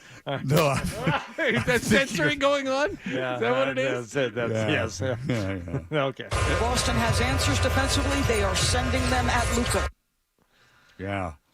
I've got answers to all your problems. Ask me a question. What is killing him? What is drinking the blood of my enemy?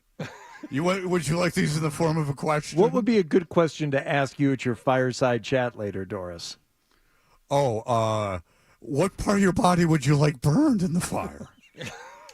Oh, there's nothing like a face blistering from being put into a flame. Oh, your skin will melt. I will leave you just the skin of your buttock to graft upon your face, and then I'll call you ass face with crazy humor. What's the best way to kill a couple hours when you find yourself alone in a hotel room on Long Island?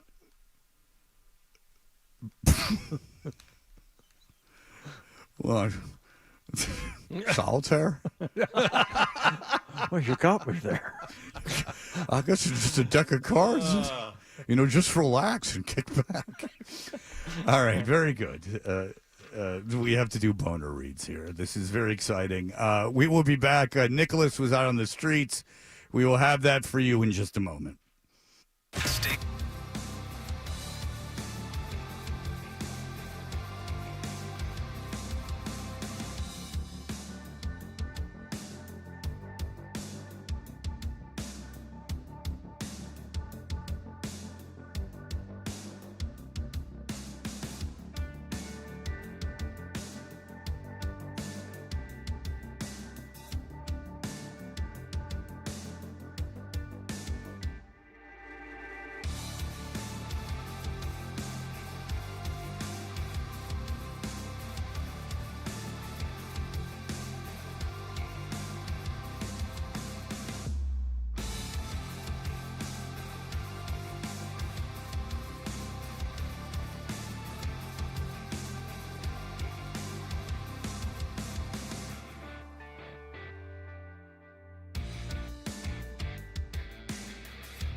98.5 Sports Hub.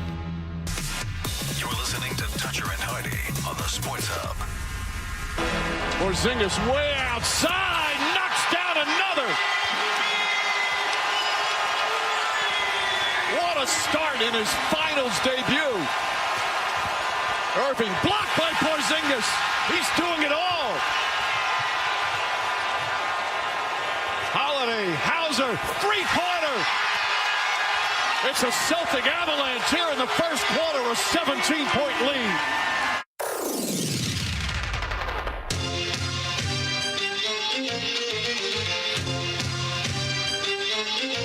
Hey, what's up? We're Toucher and Hardy, brought to you by FanDuel Sportsbook. Make every moment more with FanDuel, and you can watch us on YouTube every morning and participate in intellectual conversation on there. Search 98.5 The Sports Hub on YouTube and subscribe. If you don't subscribe, it's of no use to anyone. Hardy, young Nikolai, I heard, was out. It was a big crowd, he said. He said that after the game, there was people throwing poles with balloons on them. He said that there was everyone was gathered around and everyone was yelling and screaming. You could hear all of it. It was very exciting. Very much so. And, you know, things did get a little, I get a little sketchy at times. Sorry. Yeah. If you could say anything to the Boston Celtics, what would it be? Celtics are the Bulls. Thank you to everybody who's telling us the genesis of that. I think we all know. I don't think we need to explain where that came from originally. Yeah, that's from that old news thing, right? Yes, exactly. Yeah. But you know what Terrence Howard had to say about that when he was asked about it? Straight lines. Vision, dreams, Curved dots that make it up. That's right. Mm-hmm. I mean, why are we sitting here talking about basketball when that is left unexplored? Wake up. Oh, that's my friend. But I had a different name for it. It was my hand. That's when Terrence Howard woke up in his. He remembers being in utero. That's right. Because he remembers being in the womb. Joe Rogan sat there for over 3 hours listening to him. That's right. 3 hours, 3 minutes. And the clips that you made are about 5 seconds long apiece, and that's about how long they should be. Oh. Cartesian woman. Yeah. We like the wiggles attached to it. I don't know why I love those so much. I had dinner last night with a guy who's one profession is that of a math teacher, and we were talking about the Terrence Howard stuff, and he was laughing about it, and he's saying yeah, the scary thing is some of this is rooted in some actual mathematical theory, but then he just takes it to a place that you can't take it to. Yeah, but you understand my point of it was not, I said, he could be as right as anyone is in the world. My point is no one cares. that no one, Joe Rogan does not have millions of listeners that listen to that for 3 hours. There's no way. Even the worst show on in Boston, the vitriol we all get for doing 12 minutes of radio. We're energized, at least semi-energized in trying. There's no way anyone sat through that. There's no, you could have the foremost expert on lines in the history of the world, and no one's going to listen to it. But that was a bit before. All right, what do we have from Nicholas? I need to hear. More from Nick last night after the Celtics game, after they picked up the Game 1 win, 107-89 over the Dallas Mavericks, and young Nicholas out and about at TD Garden. First off, what's your name? I'm Chuck. Can we use this for the radio? Yes, sir. How you All right, feel? what do you say there? He said what? Hey, I'm Nick. All right. My name's Nick. We have a right radio. I'm Chuck. Can we use this for the radio? It's for radio. We're going to get sued one time because the guy had no idea what Nick was talking about. I didn't give my permission to use this for the radio. Yeah, I thought he was just talking about a plate of Spaghetti-O. Talking about an overpriced pasta sauce. Rayo. Yes, sir. How you feeling right now? I'm feeling fire the hell up. I'm feeling fired the hell up. winning this in 6. There's no question. We're going hard. Okay, so if you're that fired up, Yeah, why they're are they only winning going to in lose 6? 2 games out of the next. Yeah, they'll drop the next one, but eventually, and they'll win it in Dallas. So we won't be able to celebrate here. We're rolling, baby. I'm fired up. We don't stand a chance in 2 of these. Just so long as they don't win here, and it's not a sweep. That's the ultimate. I'm feeling fire the hell up. Boston's winning this in 6. There's no question. We're going hard. Everyone's on this. Look at Causeway right now. All right. The winning in 6 games after that. If you don't come out of that game after witnessing it, being drunk and saying Celtics are going to sweep, then I question whether you were really there or whether you're really all that drunk. I was just going to say whether or not you were really drinking. That's the thing. You got to be that hard. You got to be thinking sweep. John's the Celtics fan. I will ask you this honestly, John. Do you want them to sweep this series? Yes. Okay, because I certainly do not want them to. Well, it's not good for us. But yeah, that should be your main concern. What are you, 4? You just said, as a Celtics fan, how do I think? I know, because you're the only Celtics fan, because Hardy and I aren't Celtics fans. Correct. I'm asking you, but you would think you would put your profession and certainly the health of my children above your own. I'm a divorced father. Is this the mentoring thing? You're still upset about that from earlier? No, what'd you say? Piss me off again. I said I didn't want you to mentor my kids. Oh, but I would be so good at it. Yeah. So, no, for us, we want the series to go as long as possible. As a Celtics fan, I want them to wipe Dallas off the face of the map here.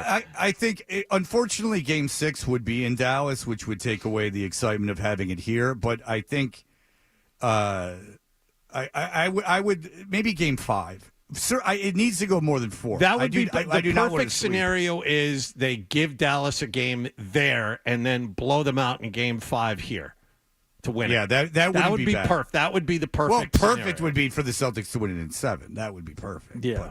But there you go. Because it's a title is a title, John. Yeah, why would you want them to sweep? If the ideal scenario would be for them to sweep to you, because they win the title either way. Why would you want them to sweep? I don't want Dallas to win a game. I don't want Kyrie Irving to win a game. I think it would help. This unnatural hate. You know what? I'm calling out the Kyrie thing, not from you again. Just the whole thing being a little contrived at this point. They won. If Kyrie was still on this team, it would be him and Paul George, and they'd win nothing. I'm sorry to interrupt these clips, but I do have a point here. Like, Kyrie Irving worked out. It all worked out. You won. And I'm the same way. My life will be better after certain things happen, and I'll still resent the person, even though my life is monumentally better with their absence. And I'm not talking about necessarily what you think I'm talking about. I'm talking about life in general. Yeah. And so, but sometimes you win. And so it's enough that, the Celtics are better. The Celtics, you know this, John. The Celtics would have either traded Tatum or Brown, and they would have picked up a veteran, or, it would be Anthony Davis and Kyrie Irving, right? Yep. And what's a better team? The team they have now, probably Brad Stevens is still the coach, not the GM. So you do that. What team would you rather have, Anthony Davis and Kyrie Irving, or the team they have now? The team they have now. Yeah, so it kind of all worked out. It did work out. It worked out great. I could see not wanting Kyrie to win the championship, but this idea of he can't do anything right now is a little absurd. A little absurd. I think you're absurd, John. Thanks, Fred. I think you're an absurd that means bird. a lot. I think you're an absurd deaf bird. I think it would help with the narrative that some people are going to hold about this postseason, that the Celtics didn't have enough obstacles and that it was, an easy road to the championship. Now that's 2-6 on this station. Do you think they're the only ones saying that the Celtics had an easy road to get in there because they didn't have to play Jimmy Butler or Joel Embiid or Giannis? I just remember one of the people who works for this radio station saying that the championship would feel hollow Oh, if they had too, it's mass. Why do you say that one person at the station? He said it. He wants you to talk about it. Well, he said it perfect. for a So reason. It's It Maz. was smart to say. So it's Maz, M-A-Z-Z, 2 to 6 on this radio station that said if the Celtics didn't struggle at all, the championship would feel hollow to him. Right. So if Like Dallas, a hollow point bullet that does so much more damage. if Dallas ends up winning a game or two and shows you that, Kyrie and Luka, they are in fact facing quite possibly the other best team that the NBA could offer up this year, and they beat them in a 6 or 7 game series, that should help say, okay, well, maybe they did avoid a couple of landmines in the Eastern Conference, but they had to beat a really good team in Dallas, and Dallas showed it by winning a couple of games. I think Dallas could win game 2. I think any analysis that says that the Celtics are a better team, we all agreed about that. We all think the Celtics are going to win this series and that it was just overanalyzed because there was too much time between games. But I don't think that there's any certainty that the Celtics win game 2. No. Take a look at previous history in this year's They lost to effing Miami. Yeah, Who would you rather play, Miami or Dallas? And I also heard an analyst, not on the station, a national analyst go, well, this is the best matchup that the Celtics have had in the playoffs. Huh? Miami has no one on that team except for Adebayo. Tyler Herro all of a sudden is some phenomenon. No, this Dallas team is better. Let's be honest. Yes. Yes. Yeah, so let's not everyone start going crazy. No, But John's wrong with his one. I know what John wants. He does not want to sweep. Yeah, John's wrong in saying what he wants. You're wrong for wanting what you want, Walt. Yeah, John. How many times do I have to tell you that?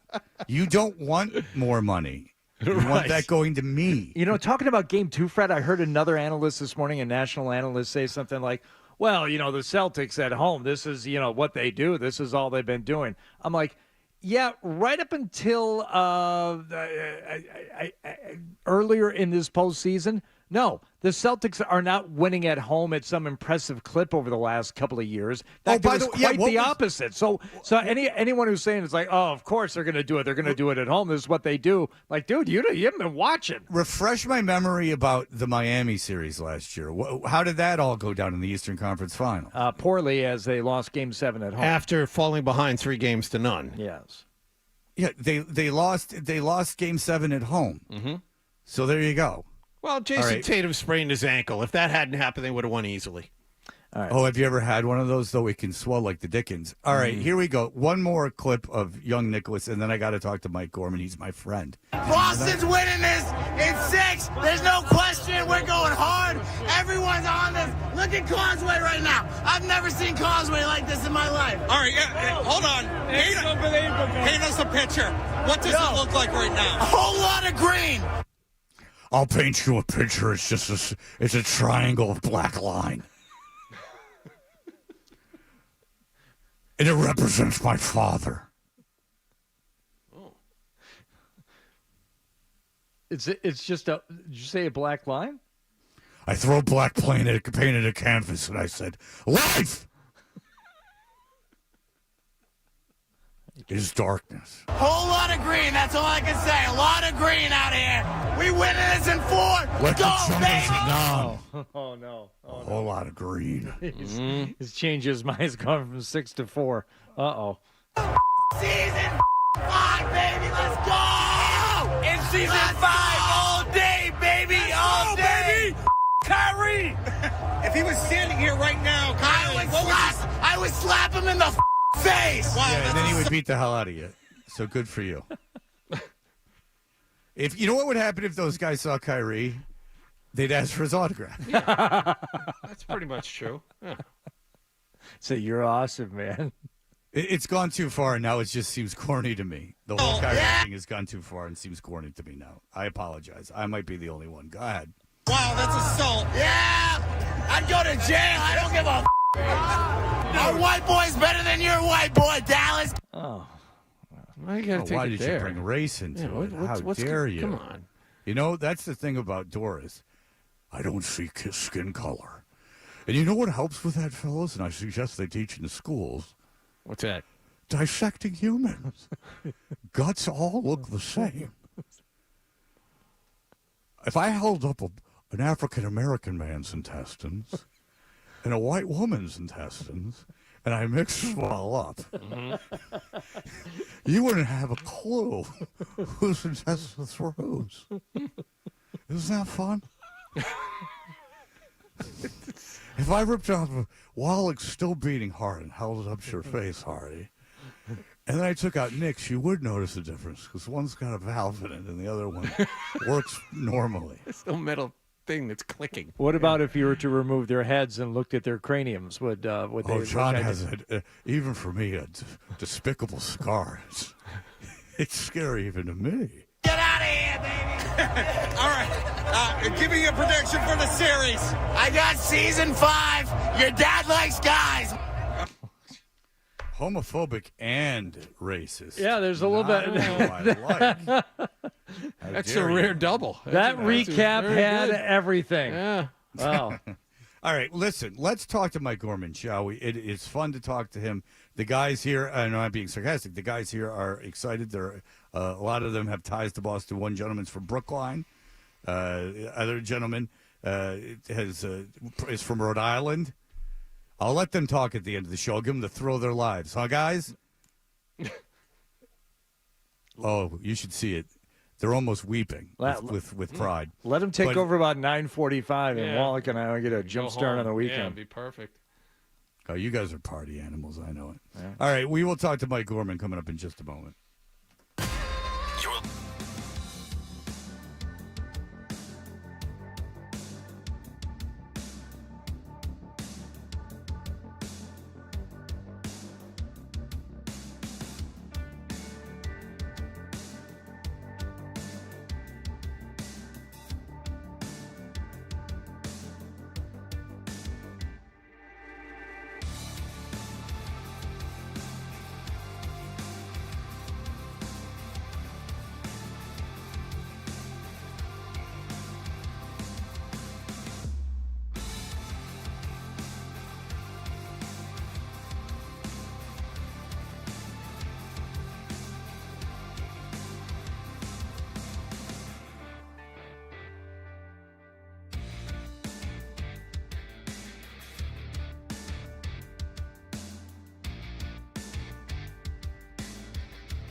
Toucher and Hardy.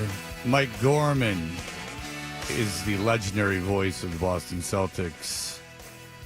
He joins us on the Volkswagen Dealers Expert Hotline. Hello, Michael. Nice music lead-in for once. That's good. I like that. For once? Ooh. Yeah, well, if once, yeah. Some of them have been horrible. Yeah, I know. It's not like I pick them, though. I mean, No. my God. Yeah, what's talking about picking? What is Mavs talking about a hollow championship? What is that all about? I think that he did. I think that you remembering that Maz said that, or you hearing that Maz said that and reacting, is the point of him doing that. You know, when the last is what?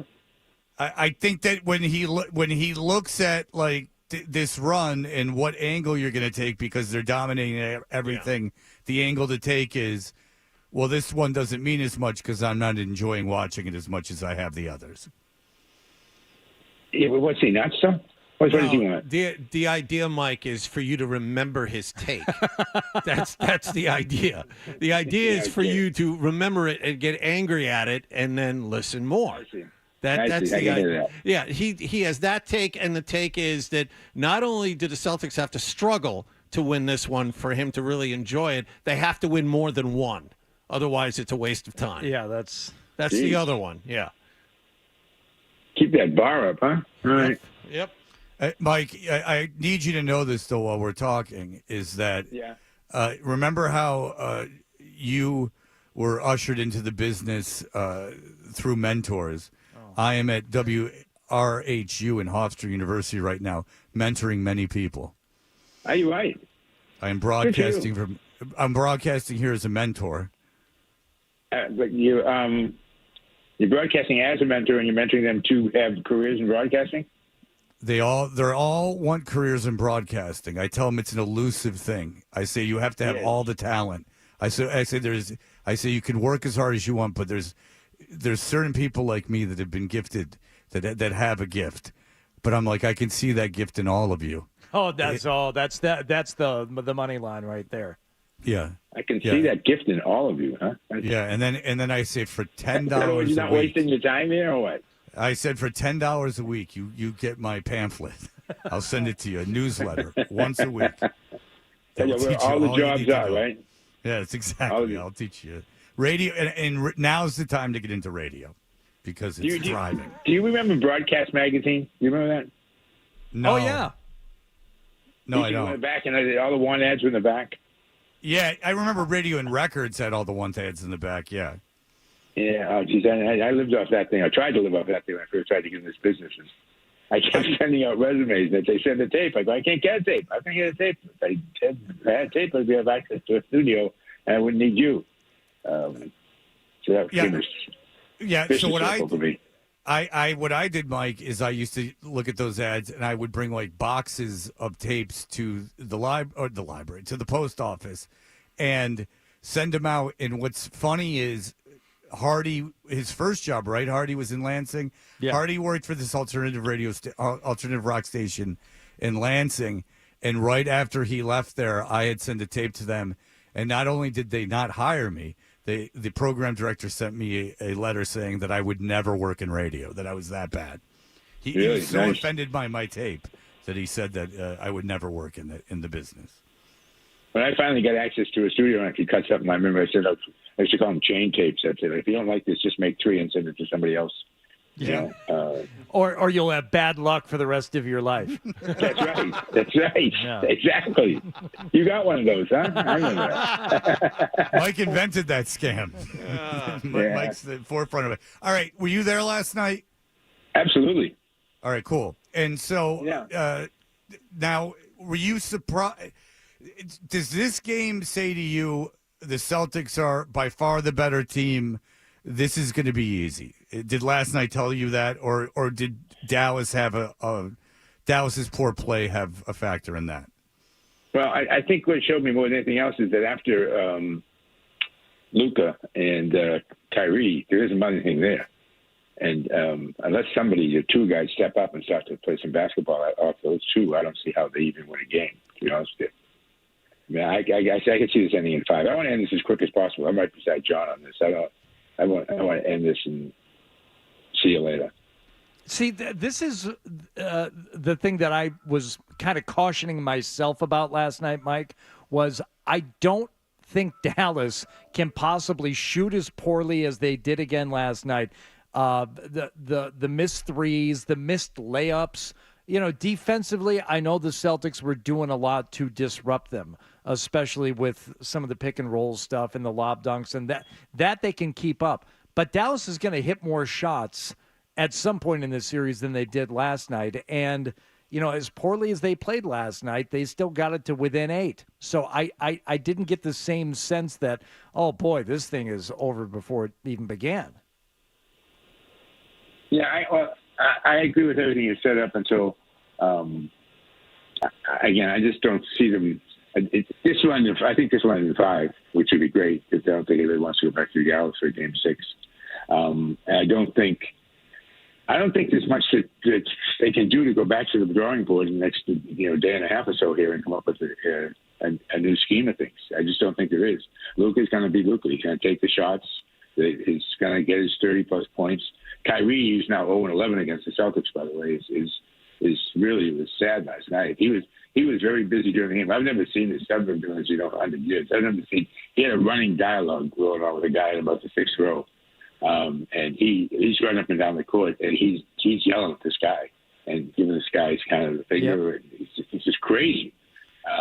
Wait, that's interesting. Wait, Mike, because we don't know that. All right, so because I don't think they said anything about it on TV. Couldn't really see it, yeah. Yeah. So you're saying because you were at the game that Kyrie was into it with a fan basically the whole game? I was sitting like 9 rows back in mid-court, and this guy was about 4 rows back. And he got up and he yelled at Kyrie when Kyrie came in the game maybe the second or third time. And Kyrie kind of gave him a little shit back. And then the guy kept on him. And then Kyrie started looking at this guy and started pointing at him and started mouthing a variety of things to this guy. And next thing you know, the ball's in bound and people come up down the court and Kyrie's dealing with this guy. And it went on for maybe 2 or 3 possessions. And in one of the possessions, he got the ball and made a couple moves. He couldn't do anything. He got rid of it and turned around and started going back and forth to the guy again. Really? Yeah, it was crazy. I've never really seen that. So you're saying that not only because players get into it with people, but it was distracting him enough that it was affecting his game. And for those period that he was at it, which was probably a period of about, I would say, 3 to 4 minutes, yeah. Because once you had your attention, it's all you could see. And he didn't really want to. It wasn't like it was during a timeout. You see that stuff all the time where somebody yelled at somebody during a timeout and they yelled back. But now all the game's in progress. And he didn't let it go. He went up and down the court with it. One time he got the ball, they said he couldn't find a shot, and he got rid of it. He turned right back around and started yelling at the guy again. Isn't that interesting? And all that talk about how he wouldn't let the environment affect him, it clearly affected him last night. Yeah, but John, you got mad at him. Well, hang on, John, you got mad at him because he said the environment affected him last night. No, I got angry at him because he said it didn't or it wouldn't, and then he admitted as much afterwards. My point was he was all talk at the start before we started this thing and then lapsed back into what he normally is. The crowd That's more fair, but he did admit that the crowd got to him. I wasn't upset that he admitted that. I was upset that you're never quite sure when Kyrie says anything whether or not it's the truth because it could change 2 days from now. That was my point. I agree with that. I think John's point is very good there. Yeah, Fred. John's point. You don't mean that, and I do appreciate John you taking or you Mike taking pity on poor Jonathan. Yeah, and you're really mixing the mentoring message that Fred is trying to do this morning by telling those kids something that just listen. Yeah, they're just not true. It's just not Mike true. Gorman is. You guys are aware of Mike Gorman. They are aware of you, Mike. They were actually excited when there's a couple of these kids from one from Rhode Island, one from Boston. This is Mike. Catering to the dumbest guy on the show. Oh, so just sit there. I'm kidding, John. My goodness. I want to ask Mike. We were trying to place in some sort of context Porzingis's game when he came into the game, how he immediately impacted it, like ranking it in terms of things that you've seen. I thought it was approaching a level of being unprecedented for being off that amount of time and then having such a seamless transition back into it.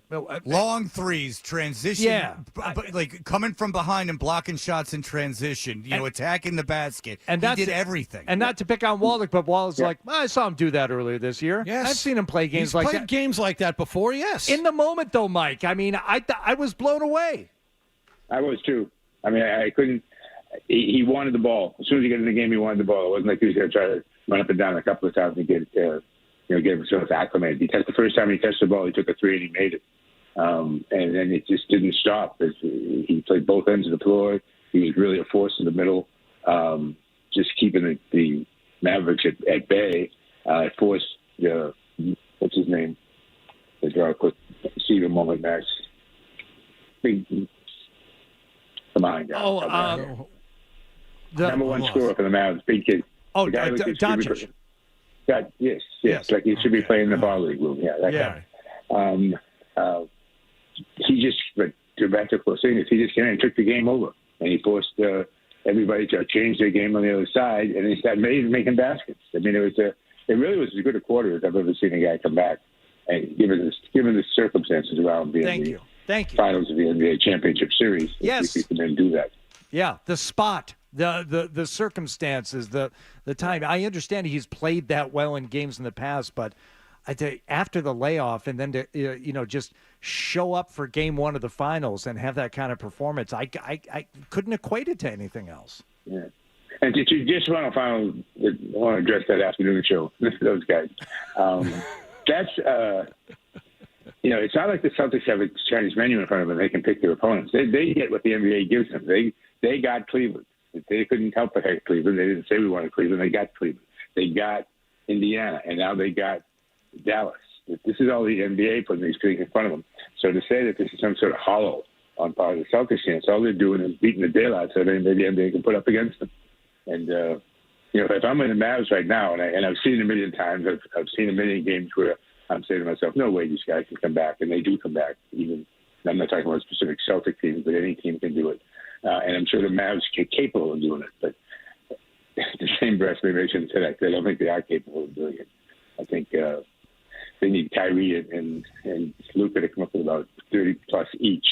And then they need somebody, the kid who came over from Charlotte, or they need somebody to come up off the bench and get more points and be in double digits, because that's just, they couldn't score. Yeah, P.J. Washington. Now, Mike, did you see Lively, like the way that they were playing Porzingis is Lively picked up 5 quick fouls, and I don't think Kidd had a problem with it because I think it was by design. They were really pushing Porzingis around, which is another reason I think it was so impressive that he played as well as he did.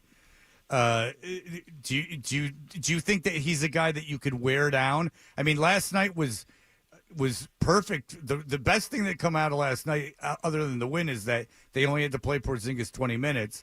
Do you think Kidd goes back to that like overly physical play on Porzingis, or did he prove that that's not the way to check him? Well, I think it's the thing that Kidd just got to deal with now. I mean, there was a big question mark as to what he was going to do when he got in the game. And I think the Mavs were going to play and let him see if they could shoot it and then see what he's going to run up and down the court. And it proved very quickly. Again, the first time he touched the ball, he shot it. And he made it. And then he just kept making it. And as you say, he played 20 minutes. His coach had told me before the game that there was going to be no minutes restriction on him. That played him for as long as he felt like playing. And he wanted to play. I mean, he can't walk in the building. I know they show that shot all the time with guys when they arrive. But he came walking in the building the other night with just a huge smile on his face. And he talked to everybody. He talked to every usher. He talked to every security guy. I mean, he's genuinely happy to play. If the Celtics do win a championship, and all the people will say they'll feel good if they won, I think that's the guy you got to feel really good for. Because he came to Boston to do this. He played as well as he could during the season, did what they were asking him, got injured, didn't look good, kept getting like, how's he coming back? How's he coming back? Kept getting stretched out. And finally he comes back, and you're thinking last night, he's going to go out there and he's not going to be very good for the first quarter or so. And instead he goes out there, he's the best player on the court. By far. That's a type. I don't know how Dallas is going to turn around and deal with that. And what's his name? The kid from Duke is not the answer. He got himself in pretty trouble, and he's gone. Yeah. I wish that everyone would bitch at the refs more. That's if they would do that, maybe that would do something to help the game. Maybe Doncic, if he complained just a little bit more, would get a few calls. Everyone complaining. All right. Well, listen, Mike Gorman. He's thick though. I mean, he's got one of those bodies. He's built like a Coke machine. I mean, he just goes anywhere he wants in the court by just sticking his ass out and push people out of the way. So he's fun to watch, but he's going to have to score 60 if they're going to win a game. Yeah, he's like a talented Rick Mahorn. All right, listen, Mike Gorman, you gave us something. Jeff Ruland, I think, yeah. You know, people are going to pick up the Kyrie getting into it with the fan thing, and they're going to pick it up. So good, you gave us something, and you gave yourself something. Mike Gorman, the straw that stirs the drink still here in Boston. They closed the country club for the weekend. There's a tournament there. There was an opportunity that you were going to be able to play with Doncic and another guy, but they closed the courts for the tournament. I'm not making that up. I swear to God. I was all set to text you today and go, do you want to go out there? Because I'm mentoring today. I couldn't go. You know what I'm saying, Mike? Yeah, I do. Heavy load mentoring that stuff. Yeah, it is. Heavy is the head that wears the crown, my friend. As you know. I'm the Mike Gorman of Shock Jocks. Did you know that? What? I don't know what it means either. Just let him say it. Yeah, Mike, just right say you yep. are, Fred. Yep. I knew that. Yes. All right. Yes. Mike Gorman, we always appreciate it, sir. Thank you so much. We look forward to talking to you next week. Bye-bye. Bye, Mike. Bye. There you go. You knew what I was talking about. Come on. Yes. Right you are, Fred. I understand John doesn't know, but Hardy, I would expect a little more from you. Like if Mike Gorman is like the greatest play-by-play guy, right? I'm the greatest shock jock. Oh, that's what you meant. Okay. Yeah, that's what I meant, dum-dum. Now you're picking up what I'm putting down. Really getting after Wallach today. Well, don't you think he's a little negative? He doesn't think anyone can change. Doesn't that upset you, Hardy? Yeah, but he balances it out with the Celtics wanting to sweep. That's what annoys me, too. Oh, good. So I pissed everybody off this morning. Superb. Don't want to sweep. You're driving me nuts. Come on, John. Stop driving me so crazy. All right. We will be back. We will talk to Cedric Maxwell coming up at 9 o'clock this very morning. We'll be right back. Sports Hub Headline.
Toucher and Hardy on 98.5 The Sports Hub.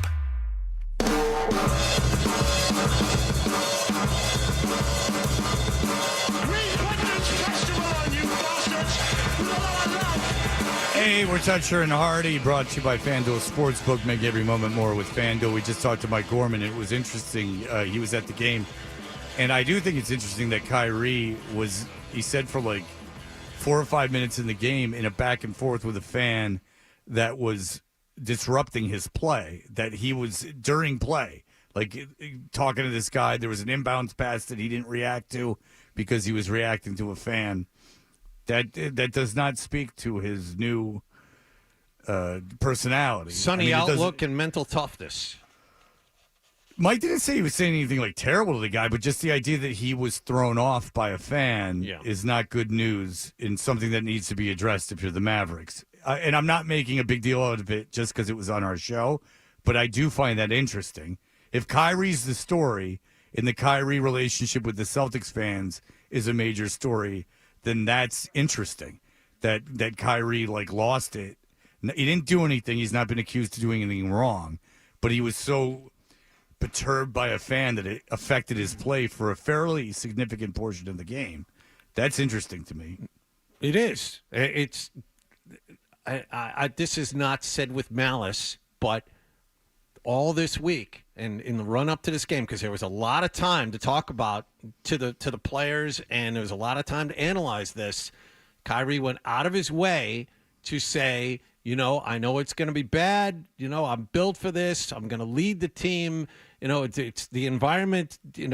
I tell all this is, and he said this 2 days ago. This is for all my youngins out there. This is him speaking. So all my youngins out there, the environment's not nearly as bad as it seems. You're out on the floor. You can't do anything to you while you're out there. And you know what? It affected him. The environment was enough to affect him while he was out on the floor.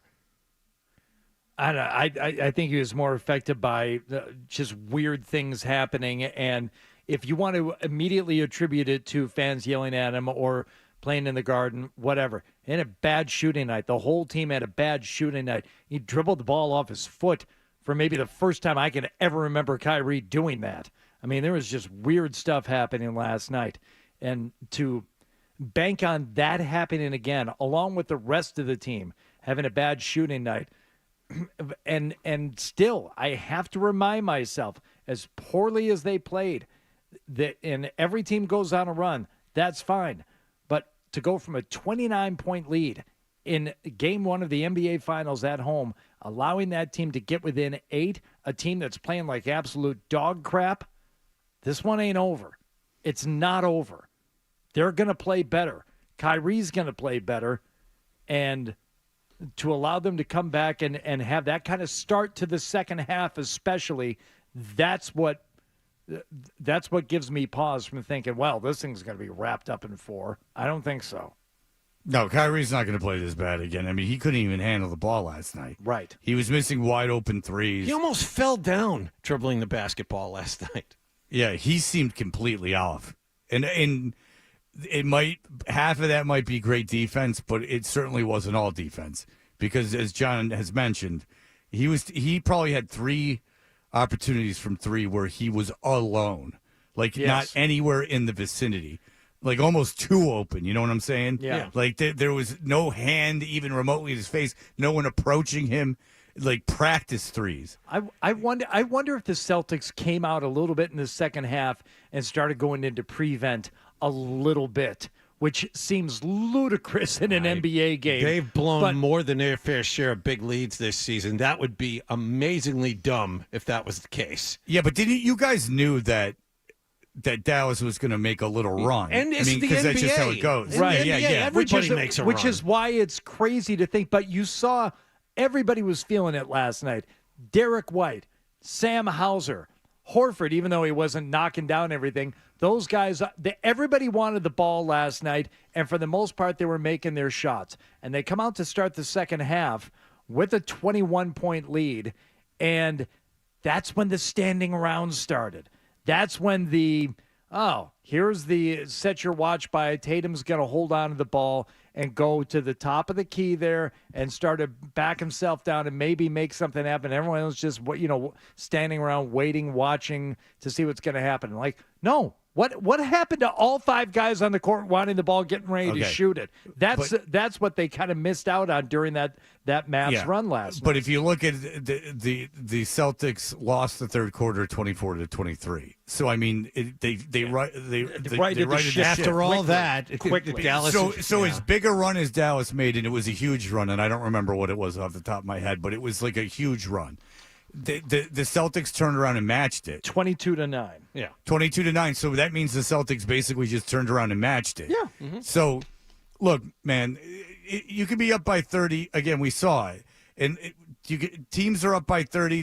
That doesn't necessarily mean anything in series. The Indiana-New York series was these huge lopsided wins. You saw teams like pack it in. I think, didn't Denver pack it in against Minnesota one night? Yes. They kind of just went, all right, screw it. Indiana packed it in one night against the Celtics when they were still, you thought, within striking distance.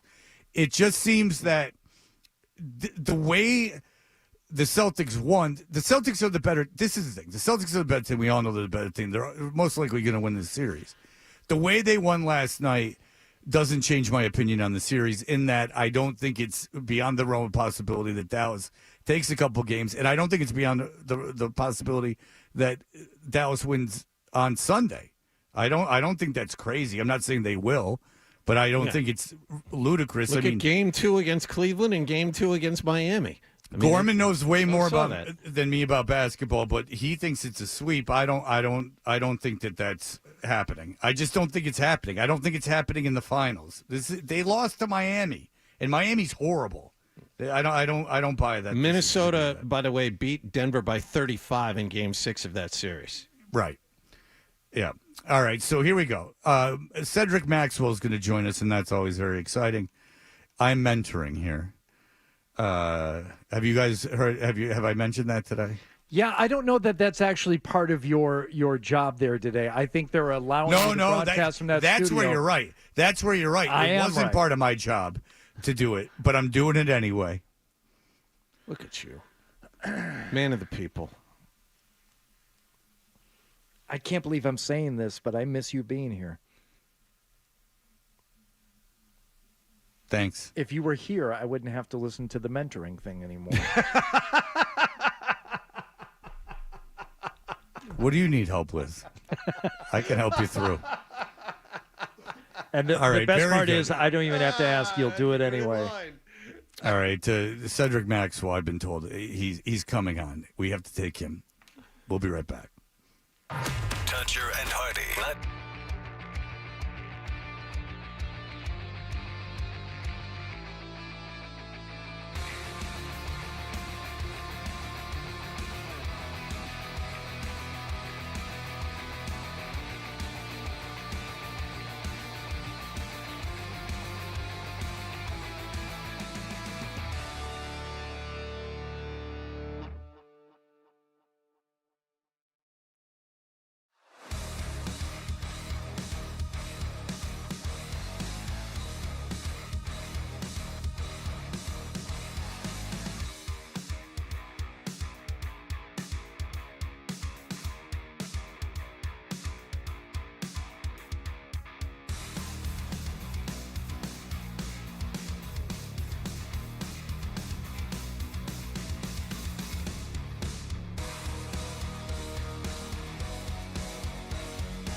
your ham.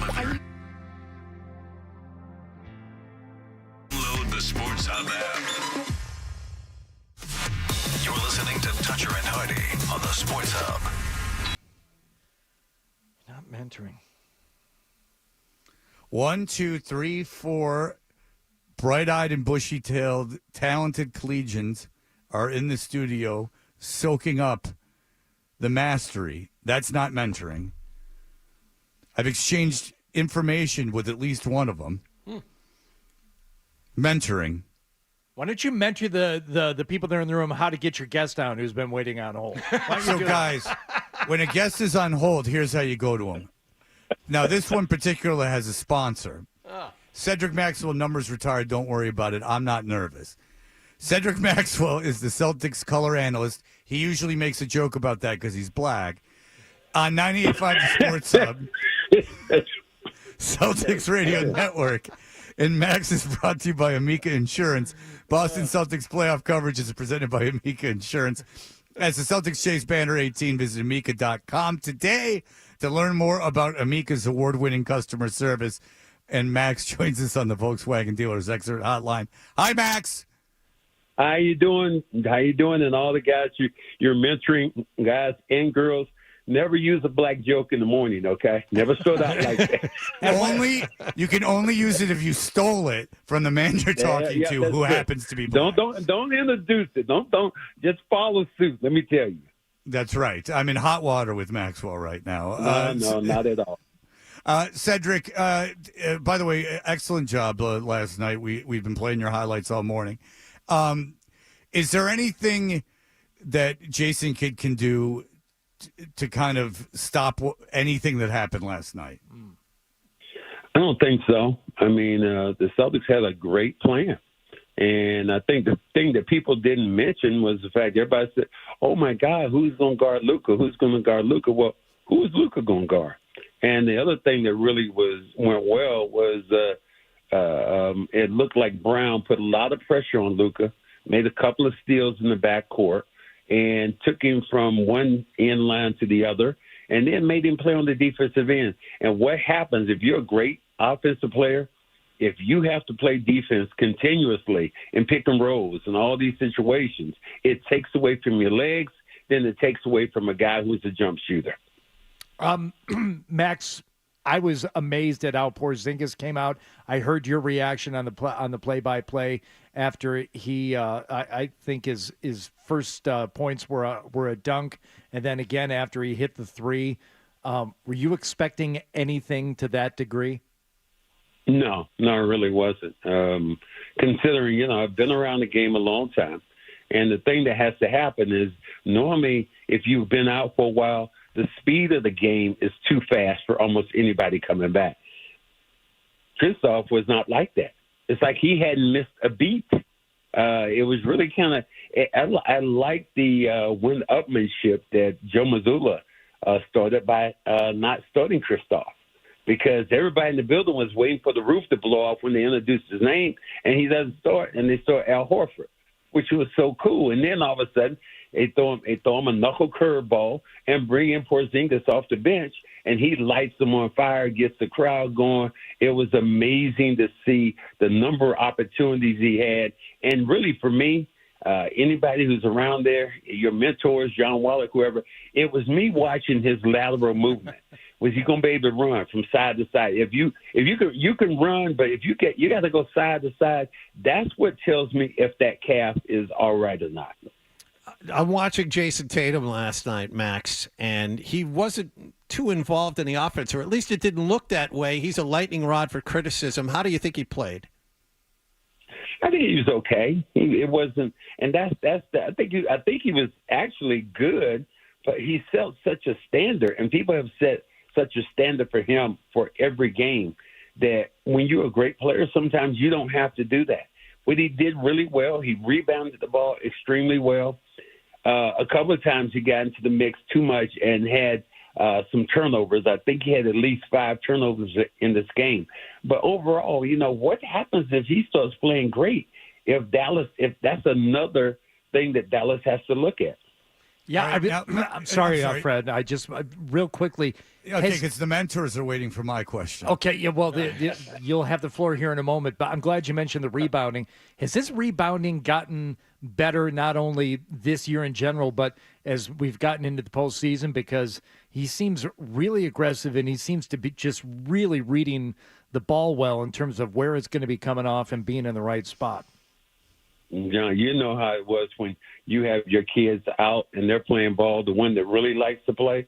You get a rebound. Your rebound has to be gotten. You set yourself before the ball actually hits the rim. Yeah. Great rebounders look at angles, and they used to talk a little bit about Dennis Rodman watching over and over again. He didn't want to take a shot, but he wanted to see who was shooting the basketball to get the math, the angle the ball was going to come off the rim with certain shooters. That's what it looks like Jason Tatum has done. He is watching angles, and he's reacting for the defense to react to get these rebounds. All right, Cedric, so you've been in the finals. You've excelled in the finals. You're a finals MVP. You know the moment. Why was Kyrie so bad last night? And I'm not one of these people that hates Kyrie or anything. I believe people can change. I mean, he's a great player, but he was bad last night. What was going on? I got a good one for you. I got a good one for you. Yeah, people do change. Matter of fact, today my ex-wife called me, and she's in Providence trying to get to Boston. She's flying in from Charlotte. I'm actually picking her up. So I've changed. That would be would be changing. Not charging her money, but that would be changing. Well, Kyrie, in his opinion, to me, he was affected by the crowd. He was affected by the moment. And I've heard all the pundits today on TV and these different shows talk about, well, Kyrie talks about, his teammates looked at him, and he looked a bit rattled. And they put him in a lot of defensive situations. Now, I will say that if you're Jason Kidd, you go back and look at the film, and you go, look, Kyrie had a lot of, he had 3 or 4 wide open looks from the three-point line that he just missed that normally he makes. So I think that if you're Dallas, you can say, well, they punched us in the mouth and this is what they were supposed to do. But a deciding game to me is going to be the Celtics winning game 2. And if they can win it as convincingly in game 2, you put that much more pressure on Dallas and that much more pressure on a guy like Kyrie Irving. Is that something that you saw? We just talked to Gorman, and he's like, I think it's going to be a sweep. Is it just the Celtics that, that it wasn't that Dallas played poorly, it's that the Celtics are just such a great matchup for the Celtics, or do you see this as being a little tighter than it was last night? No, I think you're right, kind of on both ends, but I think the biggest thing is that the Celtics, if they play their game and if they play the way at their level, I think they're better than Dallas because they're deeper than Dallas. They can attack Dallas in so many different ways. And I'm telling you what, if you watch Jaylen Brown in the last month, Jaylen Brown has taken this game to yet another level. Whoever said, look, he's not an all-NBA player and pissed him the hell off, man, thank you, Boston. Boston said thank you very much because he has been a kid on a mission right now. He's been the best player right now on the floor in most of these series the Celtics have played. Is it just a matter of him being more aggressive, Max, or is it the evolution of his game? A little bit of both again, and the fact I think that his game has done his ball handling has gotten better.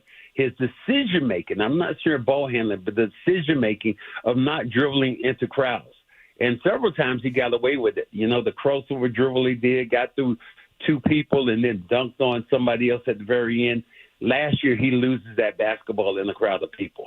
So I think his decision-making is a lot better. His aggression is a lot more. And what I love, he's starting to be that angry person. Now, I want to see this from Tatum, too. But, when he blocked Kyrie's shot and he turned around and he got to the crowd and he's like, get that crap out of here. Yeah, what he did almost to Mutombo. I like that. And that really sent a message to him and also sent a message to a lot of his teammates. Why were they the more composed team?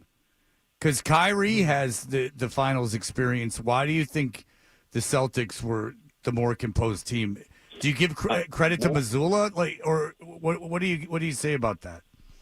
Well, I think the Celtics have more of them have been there and done that. When you think about being in the finals or over these years, Tatum has been there, Brown has been there. These guys have, and when Kyrie has been there, but nobody else has been there. So if you look at Dallas's team, sometimes you get caught up in the lights. Here's another thing that really happened well for the Celtics. You eliminated other guys. As my broadcast partner, Sean Grundy, would say, the ancillary players. And the guys like Lively, Gafford, those guys didn't get the rim dunks a lot. And Luka only had 1 assist last night. If you can keep that assist total low, he can score all he wants to. But if he doesn't involve other people, the Mavericks are doomed. Yeah, that was a huge talking point after the game, too, because his assist numbers are through the roof and virtually the entire rest of his career, and to be held to 1 last night. Again, a function of the defense, a function of his frustration, everything rolling into one. What was that? I think it was more looked like the way the Celtics were playing. Yeah. It was more isolated. Several times they came back with a few double teams, but they changed their defenses over and over again. Because when you think about when they played against Minnesota, how many times did you see Rudy Gobert doing the chicken dance out there trying to hang with Luka or Kyrie? Yeah. The big wings that the Celtics have, they're able to make a change and able to not stop Luka, but contain him and then take away that offside dunk. Lively was not involved. Gafford wasn't involved. Jones wasn't involved. So all those guys who hurt Minnesota with points, they were never involved in this game. And then on top of that, Kyrie not having a Kyrie-like game. And do you think Kyrie can? If you're Dallas, are you concerned Kyrie's like a little broken? I just because this particular series. Not in one game. I would have to see what happens the next game. And if I'm his teammate, if Luka is the guy who say, and then Kyrie, let's go. You go to a guy, let's go, let's play. Forget about all that. And Kyrie, we know that he can be one of the best in the league. I think that even the best in the league sometimes get a little rattled in situations like this because he doesn't seem to be as comfortable. You can see the look on his face. A lot of things just weren't going their way. Dallas never really their bench never got energized until maybe when I think Dallas got it down to 8 points, and then the Celtics went on that run. But their whole bench, they were just deflated last night. All right, well, Cedric Maxwell, who is boldly going down to Providence to pick his ex-wife up from the airport, and is not charging her. Absolutely. Wow. And don't want and put this on and don't want anything else either. That's for the kids in the room with you. That's for your interns and all the minions. No, not that either. Okay, that goes without saying. You didn't even have to say it. I know. That's not what you want. You know, because she's not offering that. She wasn't offering that when she was married. She definitely ain't offering it when she's divorced. I'm divorced too, Cedric. I feel you. Cedric, this will be fun. Fred, when is the last time you either picked someone up or drove someone to an airport? Oh, yeah, it's a good question. I got someone a car from the airport not so long ago. Does not count. Physically get in the car and drive somewhere to get somebody. Okay, why would I do that when it's so fun to get into a car? See, I told you this was going to be fun. I flew into LaGuardia last night and got my own lift and took it and paid over $100 just to mentor. Wow. Max, those mentorees in there, they seem like they're good. It seems like they're good citizens. Yeah, they're getting some life lessons today. Then I'm going to talk to a bunch of guys from loser stations around the country right after I'm done with it, including the ponytailed guy in the other room that just keeps yelling with his gun. Wow. All right, very good. Have fun, Max. Game 2, Sunday night. All right, have a good one. You should see that. Bye-bye. Cedric, you fit right in. There's so many African Americans here. It's really something else. Whoa. Yeah, is that allowed at our station? No, it is. I thought it was only like one a show because Michael Holley is like maybe 1.5. No, at this convention, I got to tell you, very white and very racist. Oh my God! You know what? I'm standing right now. And what I'm doing, I have my fist up in the air like the power sign. Way to go! I love this show. Breaking bridges, breaking ground. I love this. It's Mexico City. I think if the guy in the other room knew we had you on, he would be. Those were fight words. Well, Martin Luther King said it best: little black boys and little black girls and little white girls, and they will be holding hands one day and singing the Negro spiritual. Wow, that's a tough word right there. Negro spiritual. We love you, Cedric. Thank you so much. Great job last night, and we look forward to talking to you next week.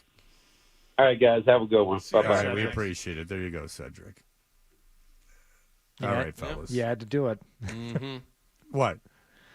You had to bring up the mentoring one more time. You had to get Max going on race issues. You can't help yourself. You can't help yourself. Is that what part of the mentoring is that? At what point do you instruct these children that sometimes you have to be able to help yourself while you cannot? Okay, you know I'm doing it to bug you. But you mentor by example, please, Fred. But drop the sarcasm for a second. You know exactly who I'm talking about. Who else is on the radio in this building? Drop the sarcasm. You know exactly what I'm saying. Angry. And freedom ponytails, my friend. All right, very good. All right, very good. Yeah, so drop that sarcasm for a second, and you know I'm in the pit. I know what you're doing. We got 40 minutes of fun left, baby. Come on, let's go. All right, let's cook it up. Let's cook it up. 617-779-0985. We could even take phone calls. It will be unprecedented around here. And we can read the emails and everything else. We'll be back in just a moment. You're listening to Toucher and Hub.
the Celtics driving to the baseline. Fans chanting, we want one more. So I walk up through the north end, down the tunnel and across the floor. Banner 18 makes me feel fine, blowing through the rafters in my mind.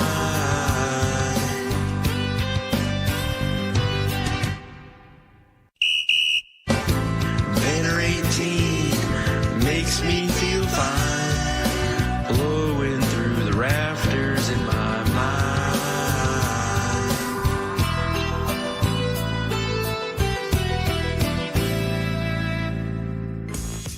You know, I got an idea for a bit. The email bit.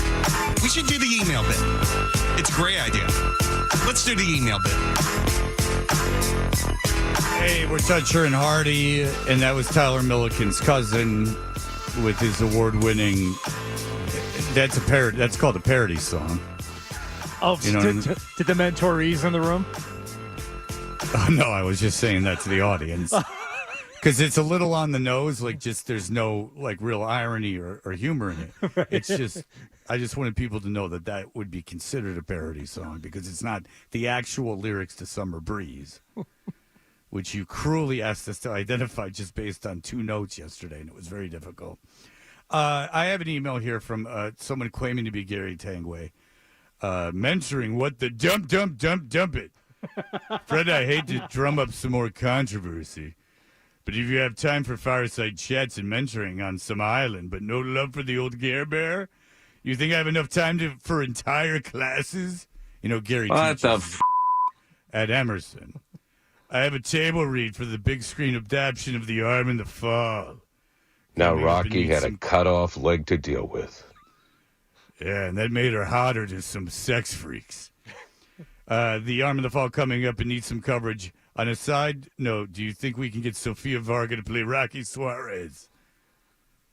Cubba-dubba-doo. Have a good weekend. But she was a cop. A cop's cop.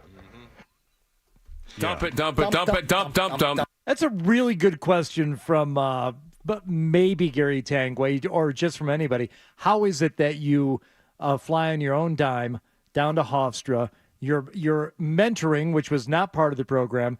You'll be chatting fireside and essentially doing more mentoring and instructing, but you won't simply go down to Emerson, as I have done, as Wallach has done, as many others have done, to guest lecture at Gary Tangway's class. How is that, Fred? Gary gets paid to teach that class, and he is making everyone teach it, so he doesn't have to do anything. That's how At the very Gary least, sold it this to could Emerson. take her mind off of her pain for a few hours. That's right. All right, there's only one book of required reading, and it's an erotic thriller called Arm in the Fall. It might make some of you broads uncomfortable, but deal with it. It's a man's world. Hey, Let's just put it this way. Rocky Suarez is how you should all live your lives. If you don't look like it, I got news for you. There's something called silicone. In the nude. Put it up top and in the back and make yourself more voluptuous. Nothing like a good tushy. Now, this one's serious. It's from David. Putting words in Gorman's mouth. Fred, I'm pretty sure Mike didn't say he hopes it was going to be a sweep. I think he said he hopes for a sweep in agreement with John. Am I wrong? Maybe I missed him in the interview, but that's what I thought he heard. Dave, I trust your opinion more than mine.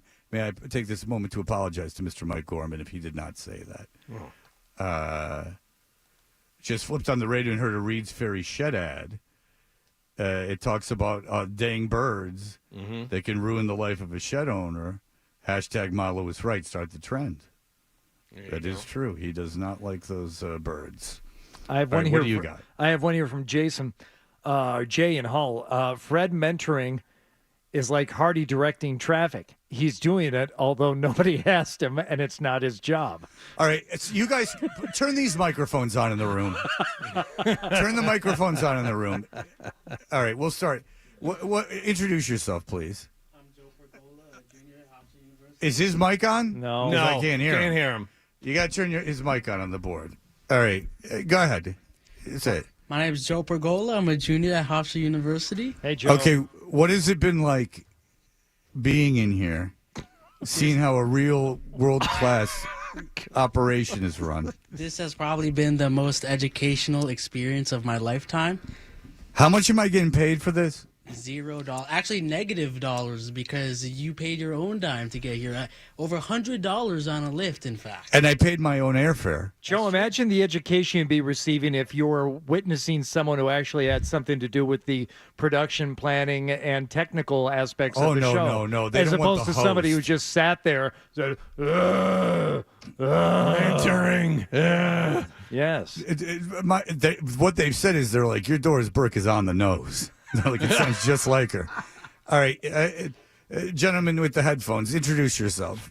Yeah, my name is Isaac Brendel. I am a sophomore here, rising junior here at Hofstra. Do you know she said rising? I told him to say that. I said, don't just become a junior, say you're a rising junior, because we're rising every day I don't know what as that we means. evolve. I don't know what that. I've heard that before. I don't understand that phrase. It means he's going to be a junior, stupid. Well, no kidding. It's Maybe like, if he didn't go to an agricultural school and a real school like it's Hofstra, like he would know that. Are you also 19 going on 20 as opposed to 19 going on 30? He's a rising 19-year-old. Yeah, I don't know what that means. Don't Rising. listen to him, because what these guys do is they put people down because they know that you're going to take their jobs eventually, because I got you there. What was Hey, today like Isaac, for can you start Monday? Can you take my job in 3 days' time? What was please? it like? What was it like for you today to be in the room? It was awesome. I mean, listening to you all these years, being from the Boston area, listening to Hardy back when he was with Zoe and Beetle. Oh, I like this guy now. All right. Yeah, so it's great to hear Hardy in the morning now. But yeah, it brings back a lot of memories, and it was just a pleasure working with you. How about Wallach? No one cares He about doesn't know him. who I am. That's unfortunate. If anyone else would like to speak, now is your time. All right. Okay. We have another. Go ahead. Yeah, I'm a ringer. Can you guys hear me? Yeah. He's a ringer. Yeah. He's a graduate of Hofstra. I graduated. I'm actually looking for full-time employment, so I came here to network. And the fact that I've heard that you guys are doing the show as a resident of Rhode Island and growing up in Rhode Island, it was a no-brainer for me. So if you guys want to hire me, go right ahead. Did it meet your expectations or surpass your expectations? It pretty much met, because I've been listening to you guys since I was 5. And Yeah, 20 so you're saying it surpassed. Yeah, that was the wrong answer. Yeah, and very good. Thank you. Now I'm not so sure you get hired. And one more. Hardy, you see what I'm doing? Yes, and I would also like to give credit to that young man for showing up and admitting he's networking and not just telling everybody he has a job already. Now, that's my own shot that I'm taking, and I'll take responsibility for it. Please continue. Well, it was a fantastic one, and now I love you. Go ahead. Hello, Boston. My name is Kenny Foreman, and I'm a rising senior at Hofstra. What's it been like for you, Kenny Foreman, today to see this all go down? It's been fun. This has certainly been a very entertaining experience. What about the guy with the ponytail in the other room? Did he ever invite you in? No, he's gone now. Yeah, the losers have to end at 9. They won't talk about him while he's there. Did you get the story on that guy? What's his show about? What does he do? I don't know. There's some I don't know. He's in the real small studio. I don't know. Some dude from Albany is going to be in another studio. I'm sure he's all super right wing too. All right, very good. Thank you. So you see what I just did? I let him be on a big time radio show. That's really good. That's really good. Thanks, guys. Resume building material, right? No, there. but in all seriousness, I'll say it now because this has been very easy for me. Like the people have all come in, and there's a real station and a real board, and they can run it. It's a big operation here. It's very nice, and Hofstra University's WRHU. I thank you guys. You guys didn't have to do this for us, and I do appreciate it because they are actually doing us a favor. And Dennis and the engineers, Dennis over there and the engineers here, it was very easy, and I sound great, which is not new, but nonetheless, I do. How's the processing on my mic, Hardy? It's not quite to the levels that some people would like him, but you sound really good. And it was very nice. Isn't it amazing, like the facilities that some schools have? Like I've seen just from the video, what it looks like in there. That's a real radio station. I mean, that is every bit the radio station is the ones that I've worked in over the How past many 20 years. engineers were at the station when you got in this morning? That would be 0. Okay, well, Steve got there was here. more than two here. Yeah. So that's what I got. I got news That's for what you. Dan was telling us. There was a small squadron of people waiting to greet you. When Less you got than there. that. Less than that here this morning. Yeah. But You it had is zero. Fred, it's Friday. Come on. Well, what could you expect them to come in? Yeah. It's just the day before the weekend. It's Friday. It's not All right. Let me see what's going on here. Let's talk to Aztec Gino. Everyone loves Aztec Yes! Gino. Aztec Gino on line one. Hello, Aztec Gino. Oh, morning, guys. Can you guys hear me? Yes. Yes, Aztec Gino. That's what the phone does. Yep. Yeah. Oh man, Freddie. Freddie calls me a street performer. Hardy likes me, and Wallach, aka the Bird, finally lifted the ban. But anyway, great to speak with you guys. And by the way, word's in that the engineer at your station showed up at 6:53 and asked, "Where's Fred?" Now, here's the deal, Aztec Gino. Oh man, here we go. Aztec Gino, I never called you a street performer. I don't think that's fair, and I never said I didn't like you. I said I don't understand what that has to do with the Celtics, which is a valid point. But what was your feeling last night, Aztec Gino? Were you in the building? Oh man, so listen, but Freddie, I mean, I'm hungover from that victory, guys. I went down there like 2 hours before. Well, getting the smoke fans crack. all hyped up. Go ahead. No, getting the fans all. No, I don't need to smoke crack, Freddie. I'm high on life like you guys. Yeah, you don't have to, but that's what you and I do. Go ahead. No, but I was hyping the fans on this whole thing about Kyrie Irving. Listen, guys. Wallach, a.k.a. Feed the Bird, said he's a chameleon. Joe Murray said he's a chameleon. This guy's a chameleon, guys. You know, at the beginning, I was saying, like, Kyrie, you suck. Trader. And then Nate Dogg, you guys know Nate Dogg. And then guy with the green hair, the other super fans said, listen, don't say that, Gino. They say that trader, liar. Right, I mean, very he broke good. Thank you. I've lost complete track of what you're talking about, Aztec Gino. And you throwing stones at someone is not fair, is it? No.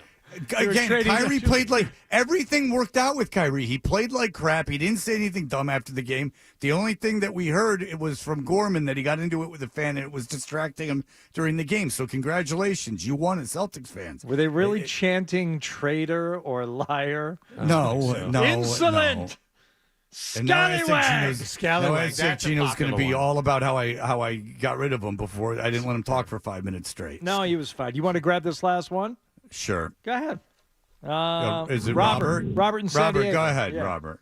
I just want to say I'm a little worried about they let a 29-point lead almost. They almost lost that game, and luckily they came back. I just think that Tatum, I don't know. I just don't have a lot of confidence. All right. Robert, they didn't almost lose the game. They only lost the third quarter, as a matter of fact, by a point.